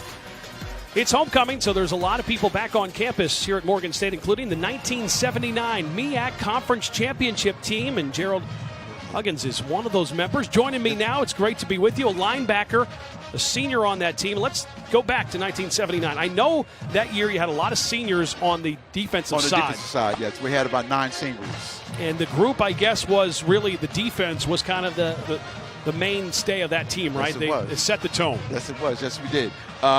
From the 76 when 76 team. From the 76 team, we had like 8 or 9 seniors that was on the 79 team. Okay. We've been playing together for 4 years. Right. So basically, the coach didn't really have to tell us a whole lot when we came out in 79. We pretty much knew what we were supposed to do, and we had a great group of younger players, sophomores, freshmen, and they took all of the motivation and all the encouragement, all the lessons that we had, and they applied it on the field. So I understand that this 1979 team, one of the factors, one of the key things was the way this team bonded. You were all like Yes, brothers. that's correct. You played for one another, and that That's really correct. was, when you were in those tough games and those tough moments, Correct. you guys came together as one. And that came from our coaches. You know, we had Clarence Thomas is a fantastic coach. Sorry he wasn't able to, stay at Morgan longer. But he was the motivator. He was the encouragement behind us being a brotherhood, being together. And it was so important because we just loved him so much. He was just such an innovator. He came out and we was doing things that we had never done before, right, both on offense and defense. And we loved him so much. So we went out not only for ourselves, but we did for the coach as well. Gerald Huggins joining me, 1979. He was a linebacker on this team that won a MEAC championship. Now, you won the MEAC and then lost a tough playoff game, a game that you guys, I know in your head, think, we could play that game over again. We could have won that playoff game. Tell us about that. If we could have played that game home, we would have won that game. Right. All right. But we traveled all the way to Alabama on a bus. Okay. And it was a long trip. We got there. It was the circumstances that just wasn't cool. We felt that we had earned the right because we did have home field. But the university administration, they decided to forego that and travel to Alabama. Right. So, if we had that game all over again, we know we could beat that because we were better than that team. Right. We really did feel that way. It was a fantastic year for us in 79. We really didn't feel anybody could beat us. We did lose to Grambling, but early in the season. Right. But other than that, that was the only loss that we had towards the end of the season, that playoff game. Hard to believe it's been 40 years for the 40 years. 1979 Isn't that MEAC champs. Isn't Now, that something? the current status, Morgan State Yes. football, 5 different head coaches in the last 7 years. Right. They're trying to get things going, but as you know, it's more than just about football. When you become a Morgan man, you become an adult. You learn things here on this campus that you would Correct. never know anywhere. So That's correct. You want to get wins on the football field, Correct. but how about the young men that you can turn into when you come to this institution? Well, I was just talking to one of my teammates just recently, and one of the things that he said is that when we left Morgan, we were prepared. So not only were we prepared to live life, but we were prepared academically to move on to our work, careers, or what have you. So when you leave out of here, football is one thing. But one of the things that I can say over the last few years, that the academic standards have increased significantly with the football team. Because Right. we had some issues Yep. with probation, all that kind of thing. So all of that stuff has been resolved. So the emphasis has always been that way. Because even when we were here, we graduated. All of the seniors on the squad, we were all graduates. So academics was always important, but I think now it's even more important that we have to have certain. We gotta have some certain excellence in academics, okay? Because it's monitored now. It costs you if you don't. So yes, that's.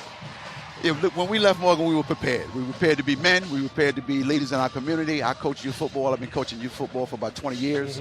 I had several of the kids that have come through my program that have come to Morgan and graduated from Morgan. Great. Didn't play football. Yeah. They was just here academically. Gerald Huggins, welcome Yes. back, my friend. Okay, Thanks for thank spending you. a couple minutes. Yeah, it's fantastic. Thank you. Magnificent marching band entertaining the crowd on homecoming. absolutely. The Thank Bears you. up 21-0. We'll have more on our halftime show Yes. on ESPN3. Minutes. Play the Bill Simmons podcast. Sure, playing the latest episode of Bill Simmons' podcast.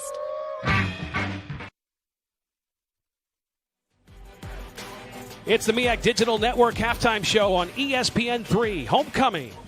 Morgan State University campus. 21-0 Bears with a lead over Delaware State. We continue looking back some 40 years ago, the 1979 MEAC Conference Football Champions.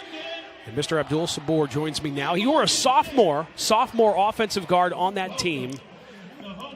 Your thoughts, 40 years ago already in a championship team. I understand this team was a very tight-knit team. Yeah, absolutely. The seniors that we had on that team really nurtured the younger players, and it was just a unique experience in and of itself. And we continued that tradition.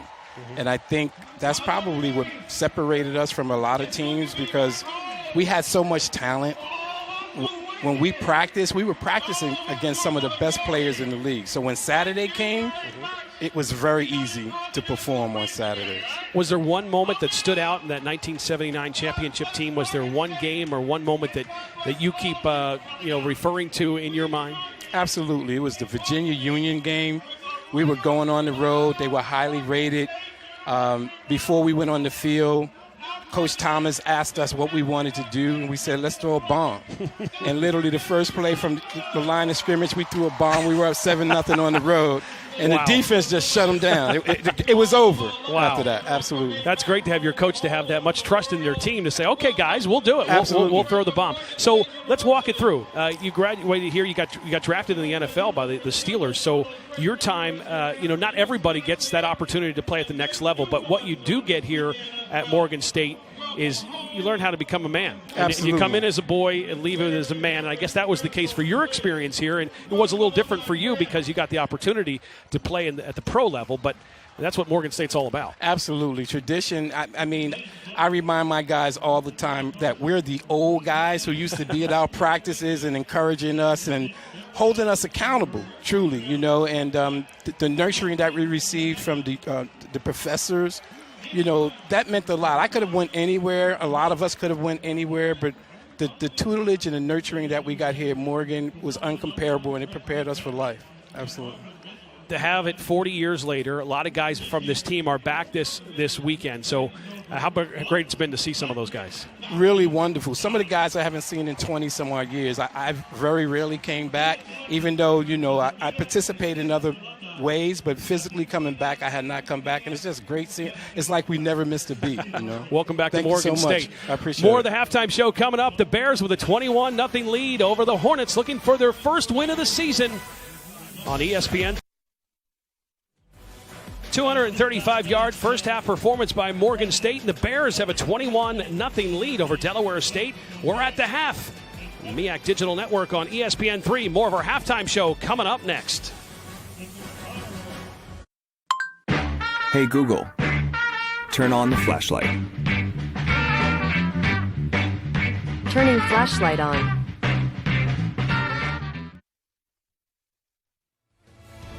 Morgan State looking to win their first game of the season. Up 21-0 at the half. It's the MEAC Digital Network on ESPN3. MEAC, there's 3 games being played today. A couple of big ones. Right now, Norfolk State and Howard tied down in our nation's capital. 21-21 with just about a minute to go in the second quarter. And the big FAMU, South Carolina State game, FAMU with a 7-0 lead. Yeah, you talk about that defense of South Carolina State. FAMU's defense quietly has a lot of speed, and they blitz heavily, and they do a great job of getting home. And on Thursday night, you watched on ESPNU, Bethune-Cookman beat North Carolina Central 27-13. There's your scores from around the MEAC today. The Bears 235 yards of offense in the first half with a 21-0 lead. They'll kick the ball away to the Hornets. The Hornets with a 30-game road losing streak, trying to snap that. Hannah on the return and gets out of bounds. So here's what the first half looked like with our first half highlights. A lot of Joshua Chase early on. Chase, a 33-yard touchdown run here. A 5-play, 58-yard drive. That started the game. Then more. In the red zone, Delaware State had their field goal blocked, and more from Joshua Chase. This time, a 9-yard touchdown run. Made it 14-0. An opportunity in the red zone. Garnes knocks the ball away. And then DeAndre Harris, the 26-yard touchdown to Bailey. What a catch. And that's where we are at the half. 21-0. The Bears with the lead over the Hornets. Hand off to Harris. Expect to see more of him. His 10th carry of the game. He had the 41-yard run. He had 81 yards in the first half. But then Richard Harris kind of went away. We saw a little more of Dallas running the football, but down 21-0. It's tough to run the football, but I guess if you want to establish that here to start the second half, you can do that. Yeah, you have to remember you're down 21 points, but you're only down 3 plays, so you have to think in terms of plays, not points, and that's how you get yourself back into a ball game. Second down. Harris again has the first down and into Bear territory to the 49-yard line. That's a first down run for Harris, slowly approaching 100 yards with just 11 carries. So Harris looking good. He's run really well today. I've been very impressed with the way he has run behind that offensive line, especially on the interior. Thea, the freshman quarterback, throws, has the completion to Colley. Colley picks up 8 yards, a second and short coming up. And this is the type of series you want to see for a team coming out of half, down 21. They're getting back to basics. Their offensive line is blocking. The run game looks to be working. And you're getting your true freshman quarterback, Talik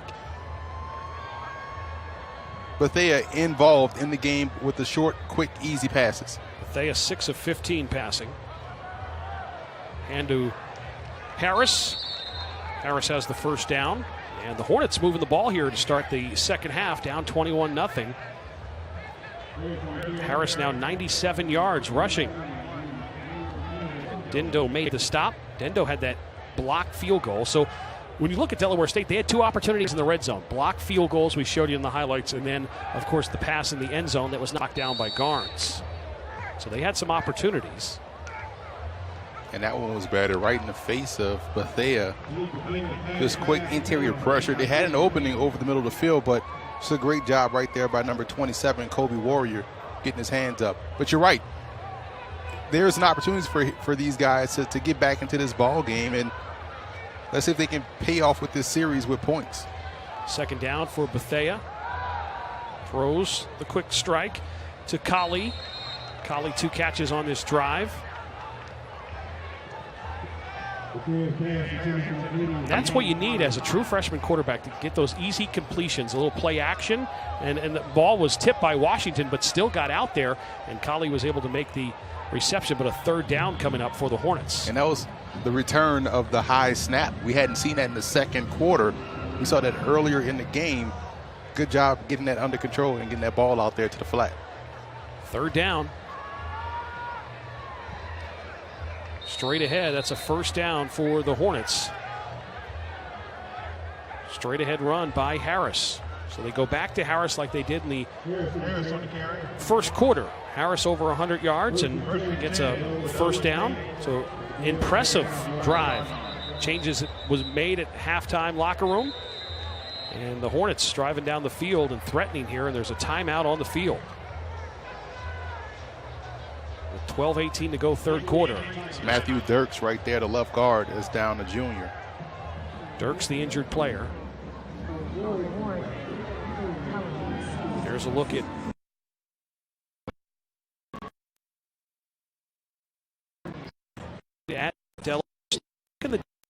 Delaware State team won with championships when he was there. He got the job done with All-American offensive line. Second season as head coach. Last year they were 3-8. Let's take a look at the way the MEAC looks coming into this week's action. Bethune-Cookman 3-0. North Carolina A&T 2-0. South Carolina State 1-0. And you see the rest of them there. Florida A&M at 2-0, but unable to play for a MEAC championship. Central is a team that is probably going to get better as the season goes on with their true freshman quarterback, similar for Delaware State, just like we saw last year with Tyrese Nick at South Carolina State. 1st and 10 from the 25-yard line. Well, the Hornets in Bear territory, looking for their first points of the afternoon. Another give to Harris. Harris gets his way to the 22-yard line. Harris 104 yards rushing on 13 carries. That's the second stop on this drive by Micah Jarrett, the 6'6", 335-pound freshman nose tackle. That's a lot of beef right there in the middle. He was just placed at that nose tackle position 2 games ago. A big factor. Gross with the catch. Doesn't get much, maybe a yard, a very short completion. Give him 2 to the 20-yard line on Bethea's completion to Gross. Well, now we're starting to see this Morgan State defense tighten up. It was a little bit too easy for Delaware State moving this ball all the way down the field, and they tighten up here, barely getting off the blocks. Couldn't score in the red zone. 0 for 2 in the red zone with the blocked field goal, and then the ball batted down by Carl Garnes in the end zone when they went for it on a 4th and goal from the 5. Yeah, he tried to throw the fade route 3 times, and all 3 times were nullified by great defensive play. Delaware State 4 of 11 on 3rd down. Bethea has a man in the end zone and in and out of the hands of Hanna.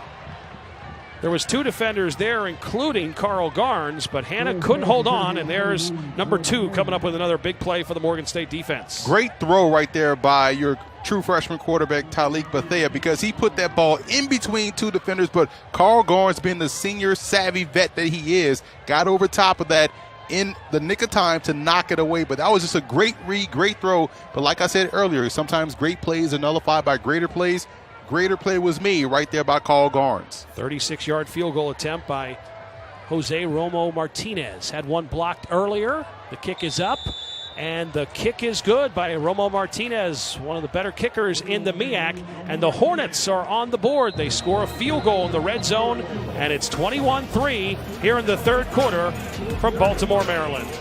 Play the Bill Simmons podcast. Sure, playing the latest episode of Bill Simmons' podcast.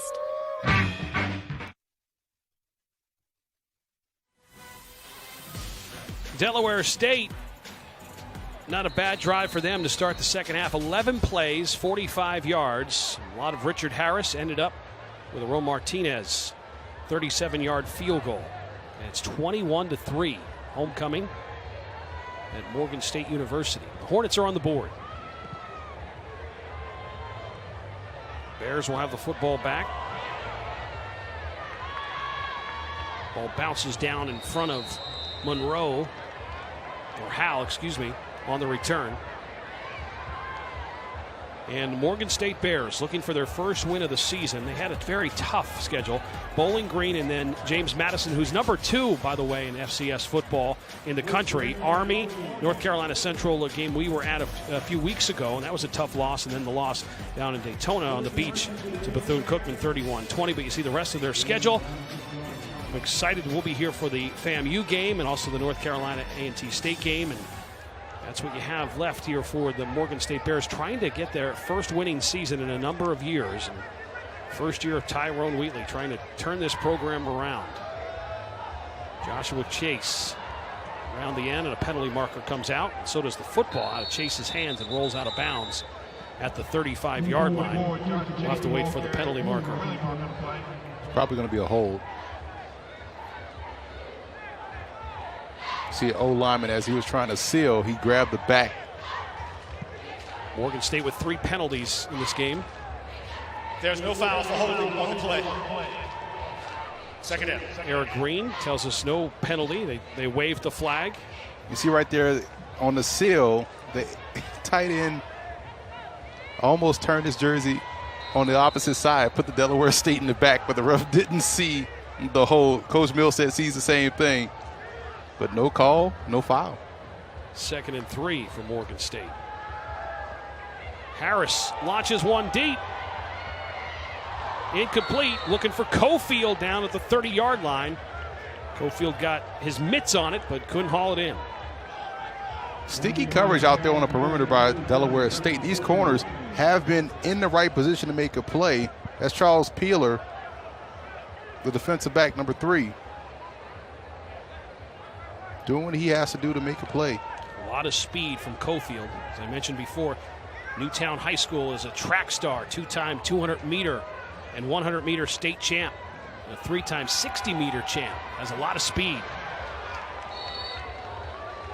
Good run there, and out of bounds goes Andrew Howell, the freshman running back. Watch this replay here by the offensive line. This orange wall escorted him to the right side.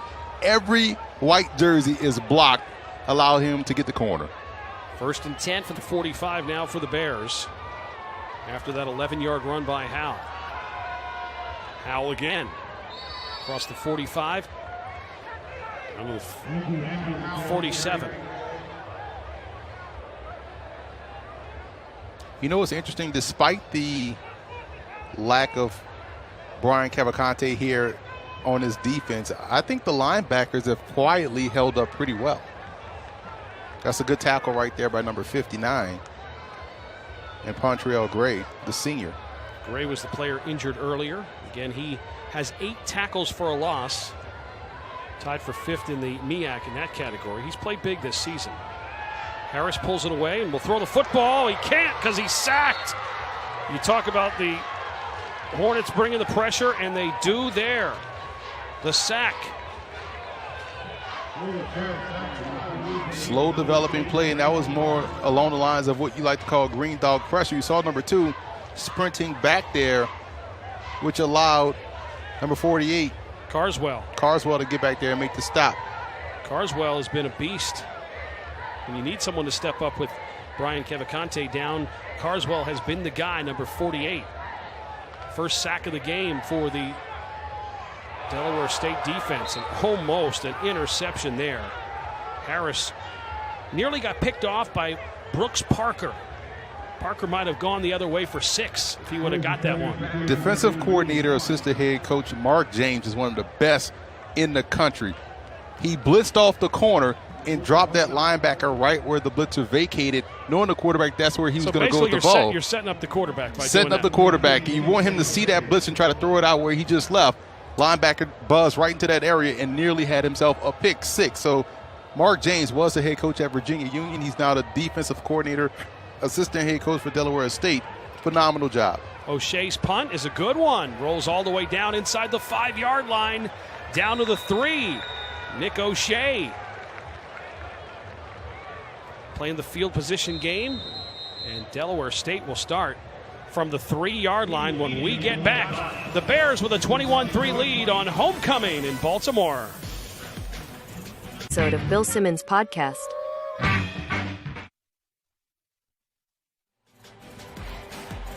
On campus, Morgan State University, Hughes Stadium.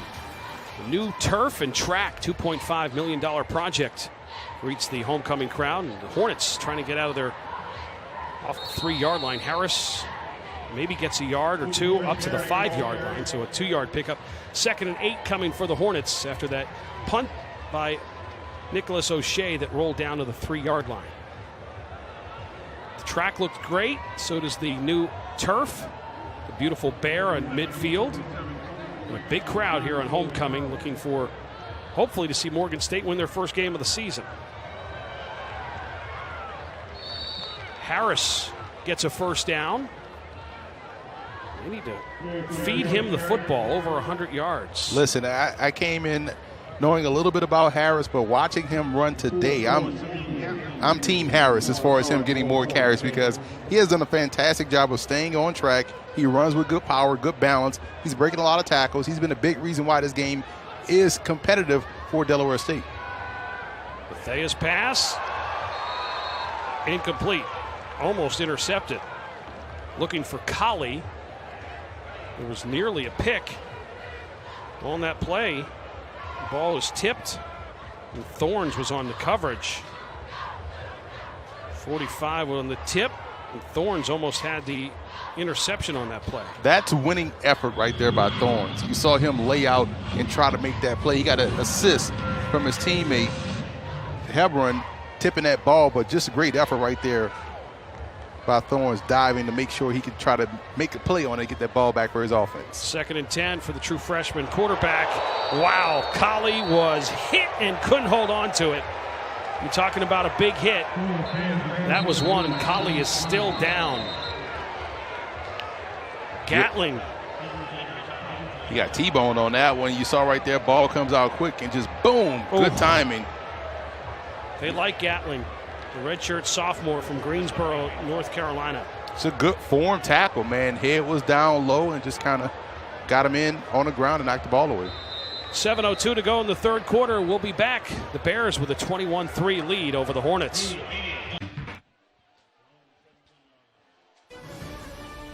Colley got up in his own power after that hit by Gatling. It appears to be okay. And the band having a good time. Magnificent marching band.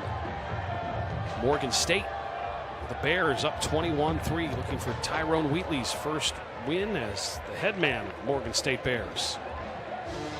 3rd and 10. Delaware State 4 of 12 on 3rd downs.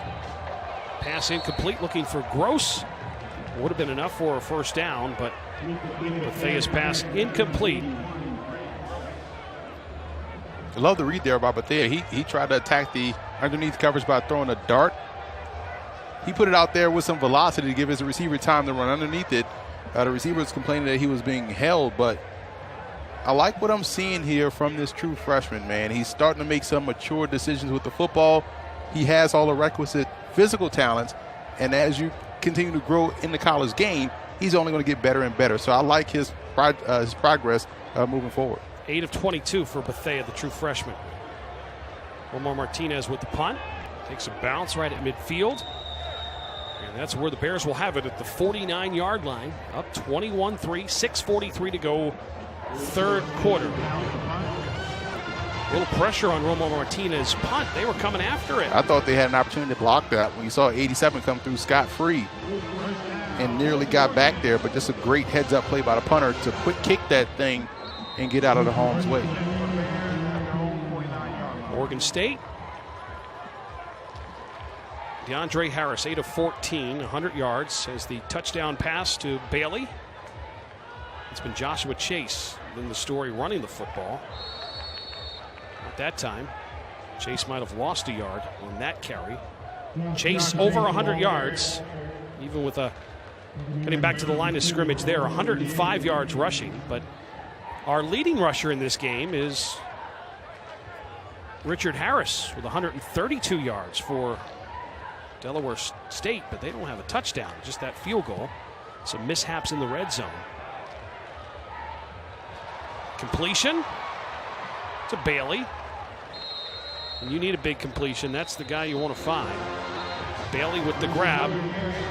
That's Bailey's 5th catch of the season and could be a roughing the passer call. We'll have to wait and get word from Eric Green. Personal foul, roughing the passer, number 55, defense, late hit on the quarterback. Will be 15-yard penalty tacked on at the end of the run. First down. Parker called for the penalty for Coach Milstead. Take a look at it here. There you see that hit by 55. Brooks Parker put on DeAndre Harris. Yeah, that was that was roughing. Ain't no defending that one. That was roughing right there. Uncalled for. Bears going backwards on that play. That run play to Howell. Sometimes the plays just come to you. You saw Devin Smith, the defensive back, on the ground, and as he's getting up, the running back is running right into him. So just a great job of being where you're supposed to be and making the stop. Bailey has 5 catches for 91 yards now and a 26-yard touchdown. He might be a guy that could target here. Top of your screen is Bailey. And his second down and 18. They go the other way. Incomplete pass. It's one of your staples in football, your slant out combination. You had the back running in the flat to vacate space and clear that linebacker out, creating a big passing window for the slant running right behind it. Good read. Wolfo couldn't hold on to it. Right, it's just it's there for the taking. You have to make that grab. But yeah, it was a little bit out in front, but your Division I wide receiver coach expects you to make that play. 3rd and 14, ball on the 21. 6 of 10 on third downs for the Bears this afternoon. Harris, plenty of time to throw the football. As the quick hitter to Bailey. Bailey inside the 10-yard line. And Bailey's 6th catch gets him in the red zone. And a 1st and goal coming up for the Morgan State Bears. Good things happen when you get the ball to your best players, right? And Bailey has been money. And Morgan State today, 7 of 11 on third down. Best outing on third down this year for the Bears. But getting the ball to your best players is always a great thing. They were only at 30% coming into this game, 7th in the MEAC on third downs. They have 17 first downs, which is a result of the way they played on third down. 1st and goal. Hand off to Howell inside the 5-yard line for Andrew Howell. So now Bailey, he has scored a touchdown in each of the last 5 games, and he has now gone at least 4 or more receptions in each of the last 5 games. So he had that first game of the season where he didn't do much when they opened the season, but ever since there, the JMU game, he had 172 yards receiving and a touchdown. Army had 121 yards receiving. Harris dragged down and lost 2 yards. And he tried to keep it and fool the defense, but defense stayed home, saw what the ball was, and was able to make the stop. And Bailey, the MEAC specialist of the week last week for his block, punt, and score in the game a week ago. And what was impressive about that Bailey play was that was 3rd and long. And that was a short pass, and he weaved his way through traffic and got the first. So it's a little bit of want to right there for Bailey. 3rd and goal from the 7. Harris fires incomplete in the end zone. Looked like they had a receiver open on the corner of the end zone, but that ball was knocked away. Probably wasn't the right choice. Open is an understatement. He was literally standing by himself, and it was a great play design because both defenders took the shorter route, and right along the rail, you had a receiver standing wide open. Behind him on that coverage, Cofield was the open receiver. He was the one they needed to get it to, number 37. Nick O'Shea, 2 of 3 on field goals, missed a 36-yarder this season. This is a short one for O'Shea. The kick is up, and the kick is good. And Morgan State adds to their lead. 26-yard field goal, and it's 24-3 with 3:28 to go, 3rd quarter. Well, homecoming back in 2002 here at Hughes Stadium, they did not have turf. It was natural grass and the Mud Bowl. Look at this. Yikes. Leijomnik Washington threw for 226 yards and 3 touchdowns to help the Bears to a 35-28 overtime win over Delaware State Hornets. The game was played in front of 14,000 fans. The first ever homecoming overtime game in school history is now known as the Mud Bowl. Back in 2002, won by the Bears in overtime. You ever play a game in the mud? Yeah, I have. Back in '98, it was the remnants of a hurricane in New Orleans, and we played in slop just like this. But this is remarkable. That many points in this type of field.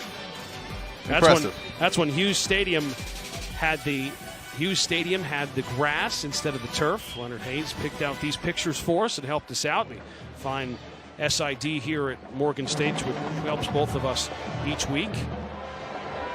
Shea kicks the football away to the Hornets. Hannah on the return.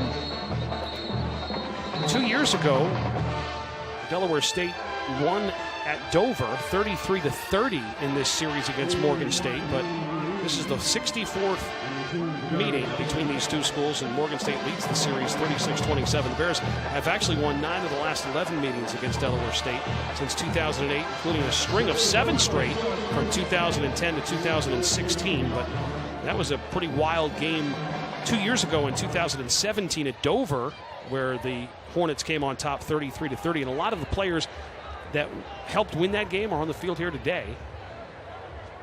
But they're down 24-3 are the Hornets.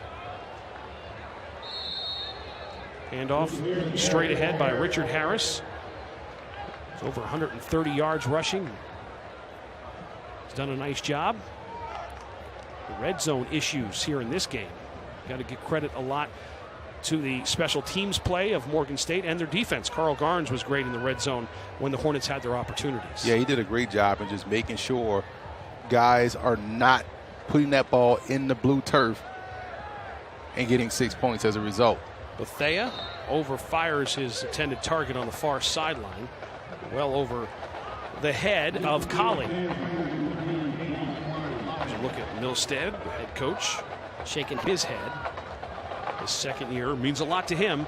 He was on some great teams at Delaware State, went on to have a great NFL career. It's nice to have 2 NFL guys as head coaches here in this MEAC game today. And Milstead on the Delaware State side, and of course Tyrone Wheatley on the Morgan State side.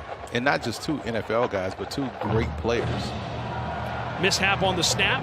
The freshman quarterback falls on the football. We knew the snap was going to be an issue at some point in this ball game. It was a high snap. Here it looked as though Bethea wasn't ready for it, and the ball came dribbling low.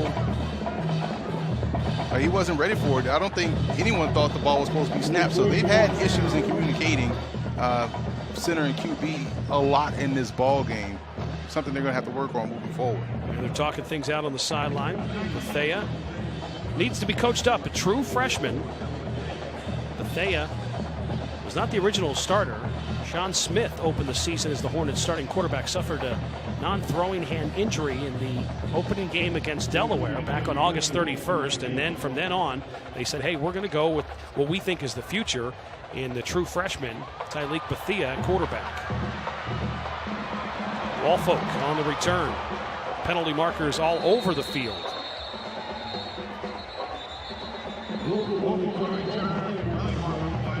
There was some action going on the Delaware State sidelines with a Morgan State player. A blindside block, we believe, on the return by Woolfolk. Fracas that carried over into the sideline. 24-3 Morgan State. 1:38 to go here in the third quarter.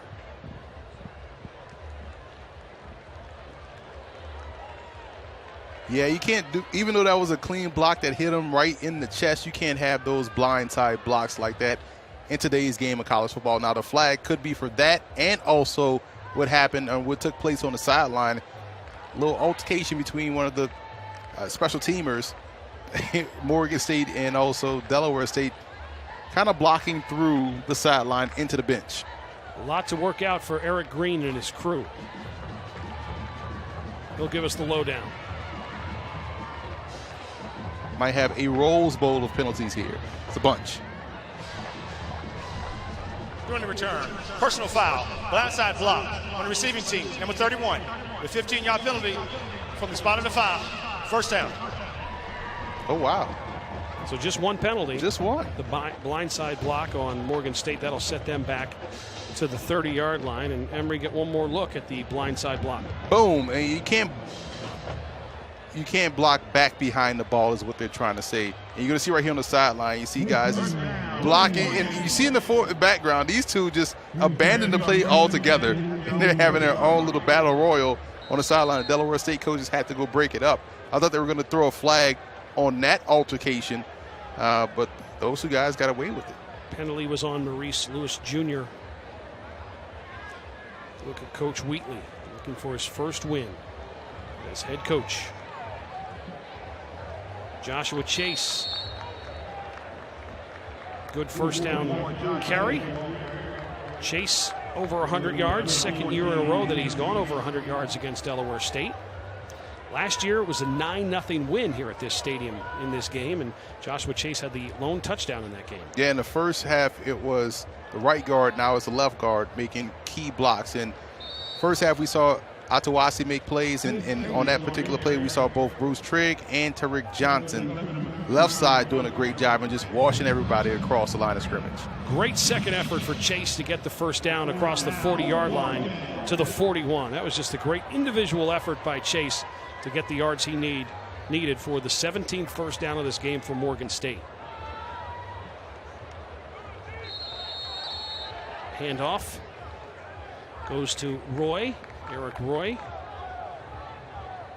Christian Johnson on another stop. He's another one that has brought his lunch pail with him today. Christian Johnson and Brandon Carswell have been two impressive defensive ends today, both in on that tackle along with number 54, Oliver Mwembe. The effort has been there for Delaware State, I tell you that. Just the execution hasn't been there consistently.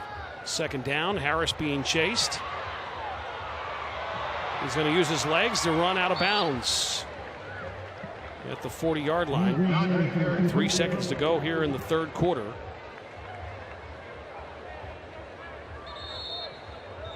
And that's the end of the third quarter. We're heading to the fourth. And Morgan State Bears hold on to win on homecoming. They have a 24-3 lead. You're watching the MEAC Digital Network on ESPN3.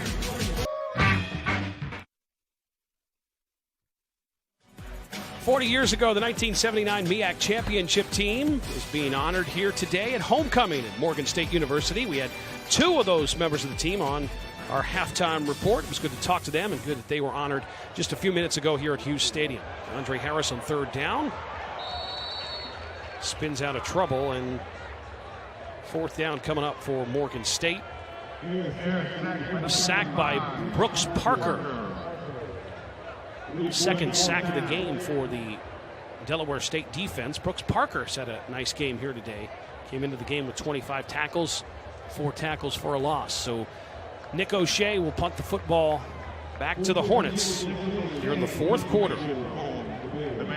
Black back to receive the punt for Delaware State. Delaware State's only win of the season. They beat Lincoln 58-12.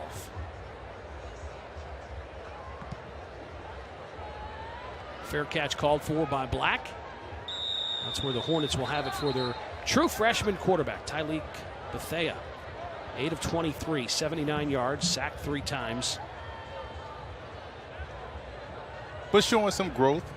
You know, typical freshman growing pains, but the physical tools are there. And like I've said before, you know, once the game starts to slow down for him, we've seen a guy like Davius Richard have some success. You know, we saw Tyrese Nick last year as a true freshman play well for South Carolina State on the back end of their schedule. Delaware State has the right guy, in my opinion, and I think they're going to be better for it next year. Delaware State with Merrimack next week, and then North Carolina Central and Florida A&M the next couple of games coming up for the Hornets. Completion there to Colley. First down up to the 46-yard line. Woodley, excuse me. He's been accurate, man. Yeah, he has. 88 makes his first grab of the game. The freshman wide receiver, Woodley, with the grab. 7th catch of the season.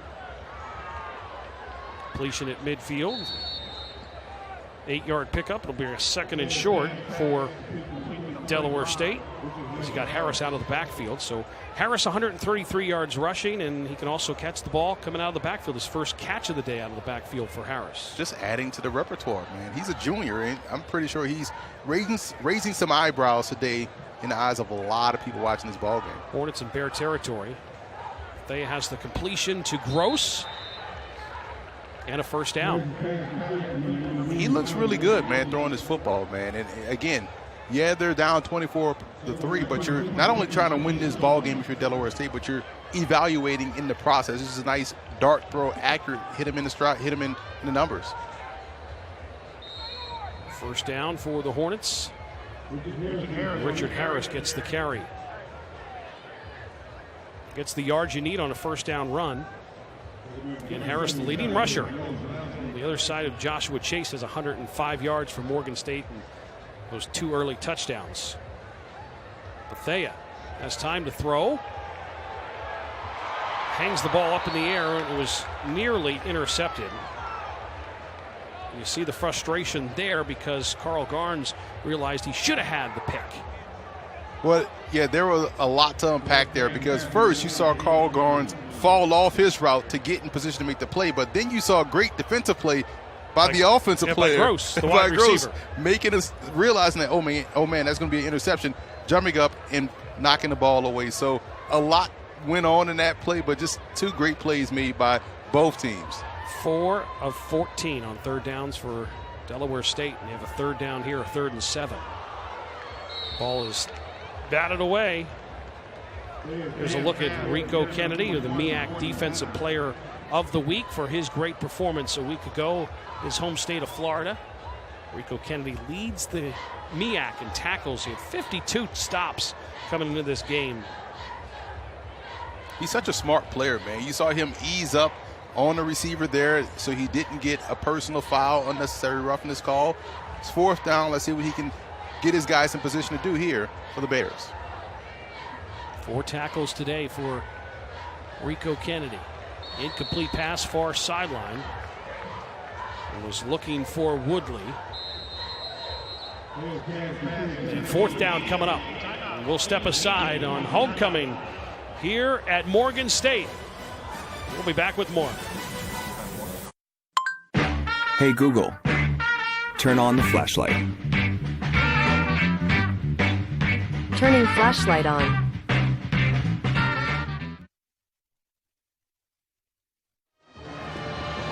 And the bands play on. Homecoming weekend, big crowd at Hughes Stadium. Morgan State takes over with the football. Joshua Chase's day might be over. He's on the sidelines, got his knee wrapped up. 17 carries, 105 yards, 2 touchdowns, but there is Joshua Chase, and That's a sign that his day is over. You hope it's not anything serious because he was having a fantastic day, but he seems in good spirits, so it may just be precautionary reasons. They got a big lead, trying to keep him healthy. 105 yards, a 6.2 average for Joshua Chase to go along with those 2 touchdowns. So back-to-back games where he's gone over 100 yards. He went over 100 yards last week in the loss. He had 124 yards and 25 carries a week ago. Iman Parker is a new back, 5'6", 155, a freshman. That's not from New York. It's from Houston, Texas. And 2 freshmen that we saw when we were here 2 weeks ago against North Carolina Central was Johnson and Williams. Both of those players not playing. So they do have a lot of people that, and that's one thing when you have a new coaching staff like Coach Wheatley, that, you know, week to week, if you play well in practice, you're going to play on Saturday. You know, Coach Wheatley, he wants the best players out on the field that are going to give his Bears the best chance to win a game. And there you see Eric Roy.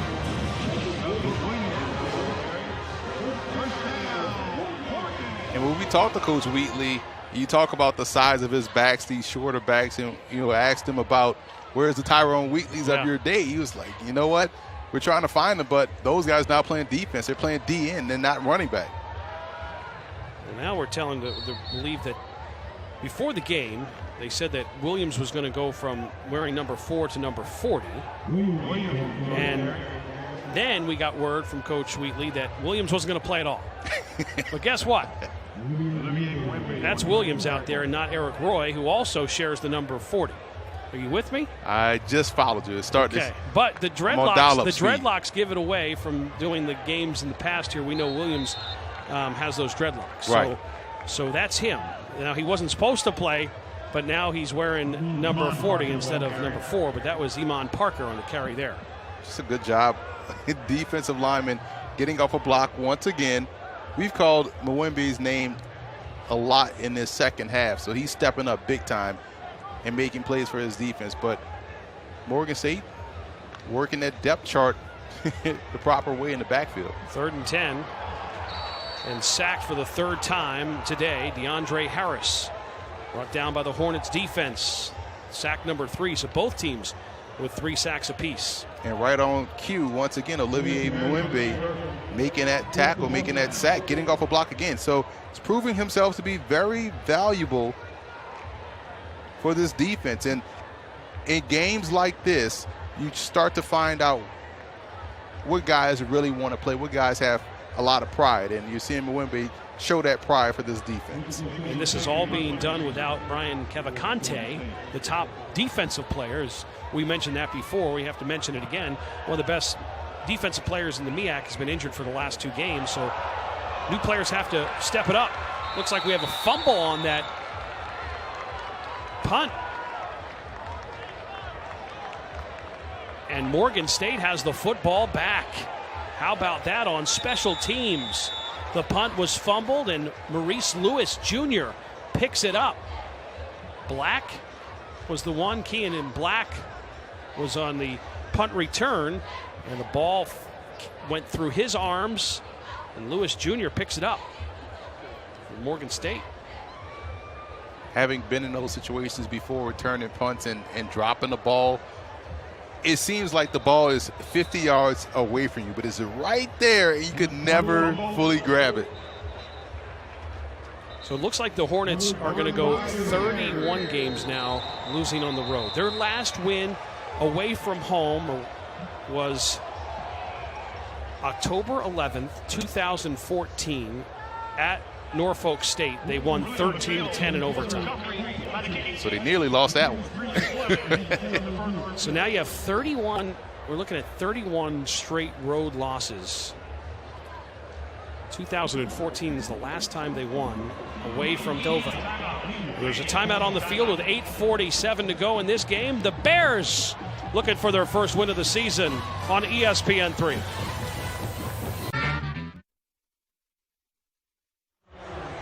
Morgan State recovered the fumble punt by Delaware State. And let's see if they can turn it into points. 1st and 10 from the Hornets' 27-yard line. Harris goes to the end zone. Touchdown! What a grab there by Jordan Cofield.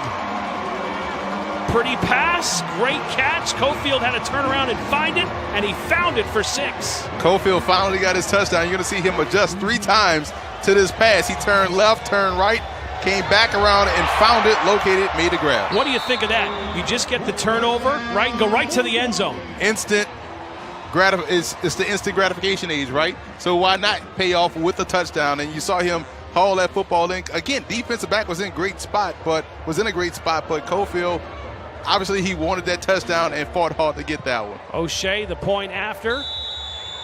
Cofield, 4 catches, 50 yards, and now a touchdown, 27-yard touchdown. Bailey has 6 catches, 106 yards, and a touchdown. Harris, 11 of 19, 161, 2 touchdown passes for DeAndre Harris, and now a 31-3 lead with 8:38 to go in the fourth quarter. And let's take one more look at Jordan Cofield, the sophomore from Baltimore, Maryland, from Newtown High School. That was pretty.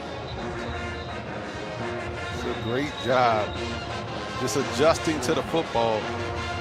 How excited do you think he is now to be not just the special team guy? He's worked his way into the wide receiver unit. He started that last week, his first time, being able to be a part of the wide receivers, and today he comes out and has a big game.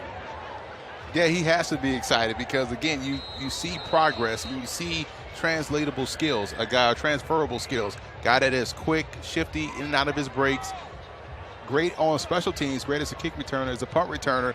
You put those attributes in route running, and you're going to find yourself getting open a lot like he did on that play. He just made a great reception for the touchdown.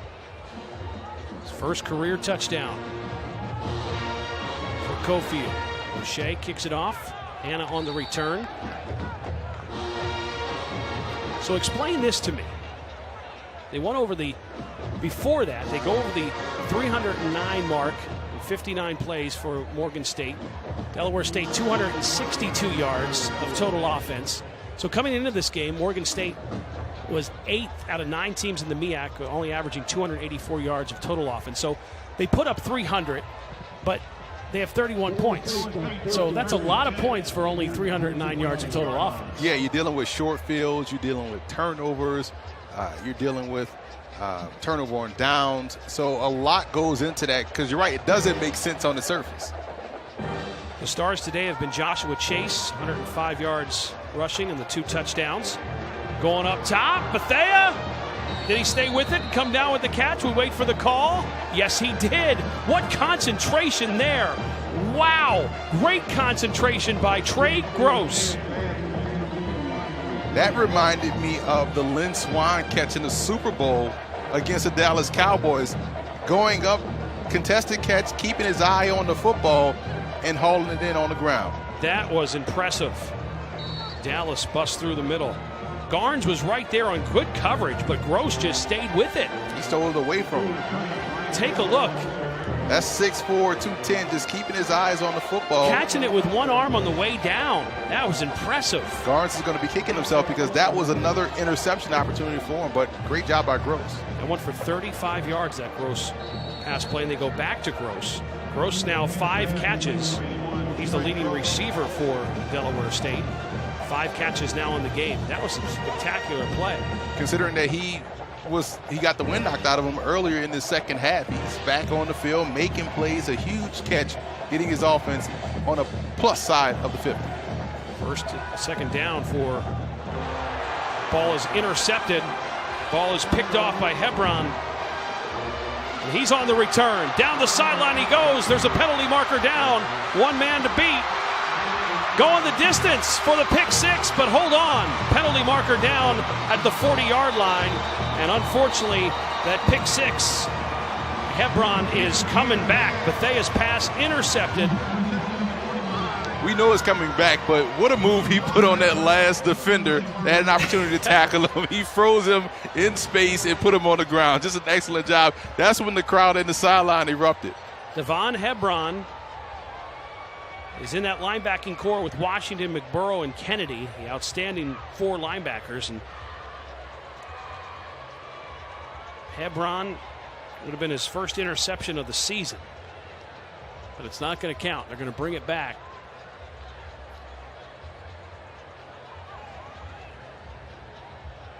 So the interception will count, but not the pick six. So that is his first pick of the season for the linebacker. After changing possession, doing the return, blindside block on their intercepting team. A 15-yard penalty, first down. So the Hebron interception will stand, his first of the season for the redshirt sophomore. And here's another look at Bethea getting picked off. Yeah, I saw what he was trying to do. He wanted to put that football in between the linebacker who had underneath coverage and the safety that was over top. But you got to put some air underneath that ball. He drilled that thing on a flat line, and he just made 75 look silly on that. I'm sorry. But he put that ball on the flat line, and when you're staring right at your target, you give the defensive back, or linebacker in this case, a chance to recover and make a play, in which he did, and almost had a pick six if it wasn't for the blindside block. But that's still going on the highlight tape for him. Devin Hebron having a celebration with Gatlin and the rest of his defensive players on the sideline. Run there by Williams, straight ahead. You know when Hebron comes back for his 20-year reunion of this football team, that's going to be a pick six in his mind. He's gonna say he scored a touchdown against Delaware State for homecoming. We got a new quarterback in DJ Galat, the former starter. He's coming in now and playing as a sophomore. DJ Galat was earlier in the week was looking at the guy they were going to go with, DeAndre Harris. Both quarterbacks played last week in the loss. Looked like Galat was going to get the start, but they went with Harris. A late change. Good run there by the freshman Williams.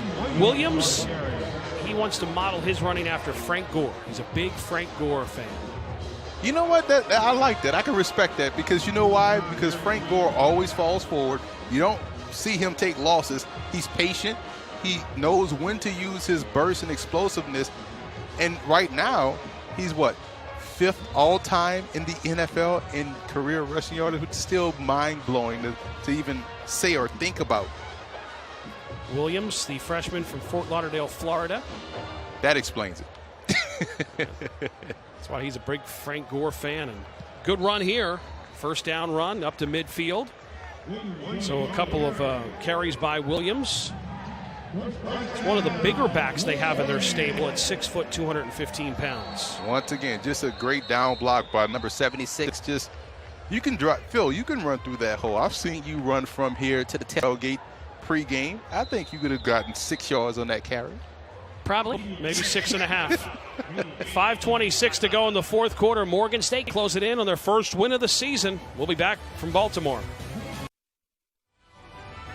Great day to be a Bear and to be on campus. Homecoming, Morgan State University. The Bears, 31-3 lead for their first win of the season.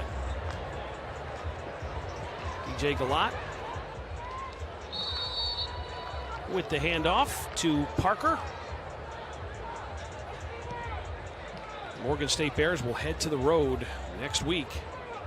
They'll be at South Carolina State and then back home against FAMU and at Norfolk State, and then back home November 9th against North Carolina A&T, and then November 16th an out-of-conference game against Virginia Lynchburg, and they finish the season Thanksgiving weekend in Washington, D.C., the Beltway battle at Howard. Morgan State has everything that you need to be successful and go on a run here in the MEAC. You have great offensive line play, great defensive line play. You have great secondary personnel that can pick the ball off. You have a playmaker, NFL prospect at receiver. You have a lot. Iman Parker with the first down run for Morgan State Bears. The Bears, again, looking to post their first winning season since going 6-5 back in 2009. You're going to say, hey, we were 7-6 in 2014, but that record was vacated. Iman Parker getting some playing time. His first action of the season comes here in this game against Delaware State. Young freshman getting his name in the paper. A lot. Hands the ball off to Parker. So the stars of this game, DeAndre Harris, who's out, pretty impressive. 11 of 19, completed 57% of his passes for 2 touchdowns, 161 yards. And Joshua Chase on the bench with 105 yards and 2 touchdowns, rushing the football. And then Bailey, 6 catches, 106 yards and a touchdown. And Cofield had his first career touchdown as well, 4 catches, 50 yards. So That's been the offensive story. And then you got to give the defense a lot of credit. Hey, 3 points. That's all the Hornets could put on the board. So that's a big star to the defensive side as well, the way they've played. Especially considering how often we've seen Delaware State in the red zone. Yeah. And they're a very good red zone team, one of the top red zone teams in the MEAC this year. They've done well when they've gotten to the red zone, but not today. And you have to credit the Morgan State defense for that. And there was the run by Williams, and there's a look at DJ Galat on the sideline. And here's the Williams run. You never see him take a loss, man. It's Frank Gore. He's Frank Gore. He's pushing that pile and moving forward. Every move he makes is a move with a purpose, so he's going downfield while making moves. So you're right. That is a Frank Gore clone. Doing a great job. 2:35 to go. Give it back to Williams. Williams falls forward. Tyrone Wheatley takes over this program in the NFL. In Jacksonville, Buffalo Bills, was at Syracuse, was with Coach Doug Marrone for those years, and there's Tyrone Wheatley. Takes a chance, comes to Morgan State, be their 5th head coach in the last 7 years. Tyrone Wheatley gets his first career win here at Morgan State as the head coach today. Got to be happy for him, man, because I know how much work he's put into this program and put into this opportunity of being a first-time head coach. So happy for him and happy for this program getting a win on homecoming, no less, where you have a packed house. Nick O'Shea on for a field goal, looking for his 2nd field goal of the game. O'Shea has the leg, and the kick is up, and the kick is good by Nicholas O'Shea. The 38-yarder is good. So they have a weapon in Nicholas O'Shea at the kicking game for Morgan State. So can the Bears, what can they do? Can they have a winning season? You look at the games that are remaining, some tough games coming up, but when you look at that, maybe 2-3 wins there that they could get. They want to try to win them all, but that's the schedule ahead for the Bears. It's possible when you talk about the seeds that they have in place. Defensive line or offensive line. So point of attack play, they're good. They have depth in the backfield. They have a playmaker at receiver. You just talked about their special teams. Their kicking game is huge. If you have kicking in the MEAC, you're going to win a lot of games. It's all going to come down to whether or not the quarterback play can be consistent enough for them to pull off some victories, a string of victories, to get a winning season. Coach Tyrone Wheatley has 5 children. One of his sons plays at Virginia Tech, and of course, Tyrone Wheatley Jr., we saw him playing here. He played at Michigan and then Stony Brook, and then came here. His other son is at Virginia Tech, and then he has a couple of daughters. But Tyrone has really set the tone. There's a couple rules. There's no cursing. You have to open a door for any female that you see on campus. He's trying to change the culture. We heard that a lot. It's kind of coach speak, but I think looking at Tyrone Wheatley, he's a guy that's going to take that kind of stuff seriously. It's just not lip service with him. Just taking a look at Tyrone, and he means business. Yeah, and this is a program-building type head coach, a guy that's going to come in, set legitimate ground rules and a foundation in place to where they're not just going to have success on the field, but they're going to have success off the field, and they can build on that moving forward. Holding, number 40 of the receiving team. 10-yard penalty from the spot on the foul. First down. Aline on the return. His brother Bryson Aline was the star running back for Delaware State the last 2 years. We were impressed with Bryson the last 2 years. Now his little brother there. And there's a look at Coach Wheatley. He has a plan. And what I like about Coach Wheatley is that he's even keel. You don't see him flipping out on the sideline, which is exactly how you want your head coach to be, because you won't see that on the field from your players. Hornets with the football for a final 125 of this game to run out the clock. So Morgan State puts up 34 points. It's a 34-3 victory, and next week hit the road to a very good South Carolina State team. But I think now the confidence level is higher because you got that win. You were 0-5. You got the win on homecoming. Your defense is good. Rico Kennedy plays excellent. One of the top players, leads the conference in tackles. So anything can happen. See if they can get a road win next week at South Carolina State. And Delaware State is home against Merrimack. Former Division II program, moved up to the FCS level this season. Let's take a look at the MEAC out-of-town scores. Norfolk State has a 42-21 lead Howard's in the homecoming, fourth too. quarter. Yes, it is. Well, they're ruining Howard's homecoming. And then that big game at South Carolina State, we figured it would be that close. FAMU and South Carolina State tied up 14-14 in the third quarter. Here's what's impressive about that score is the fact that South Carolina State's offense was able to keep point for point with FAMU. That was a weak spot going into last year and maybe coming out of last year, but they play really well. They have good offensive line play. They have two pro prospects along both sides of the line of scrimmage, and Tyrese Nick in their running game is excellent. Morgan State gets the win on homecoming over the Hornets, 34-3, the final, a homecoming victory for the Morgan State Bears. So for my partner, the czar of the playbook, Emery Hunt, I'm Phil Shaner saying so long from Hughes Stadium in Baltimore, Maryland, where the final score is Morgan State 34, Delaware State 3. Thank you for watching the MEAC Digital Network on ESPN3. All games airing on ESPN networks are streamed live and archived on the ESPN app. This has been a presentation of ESPN.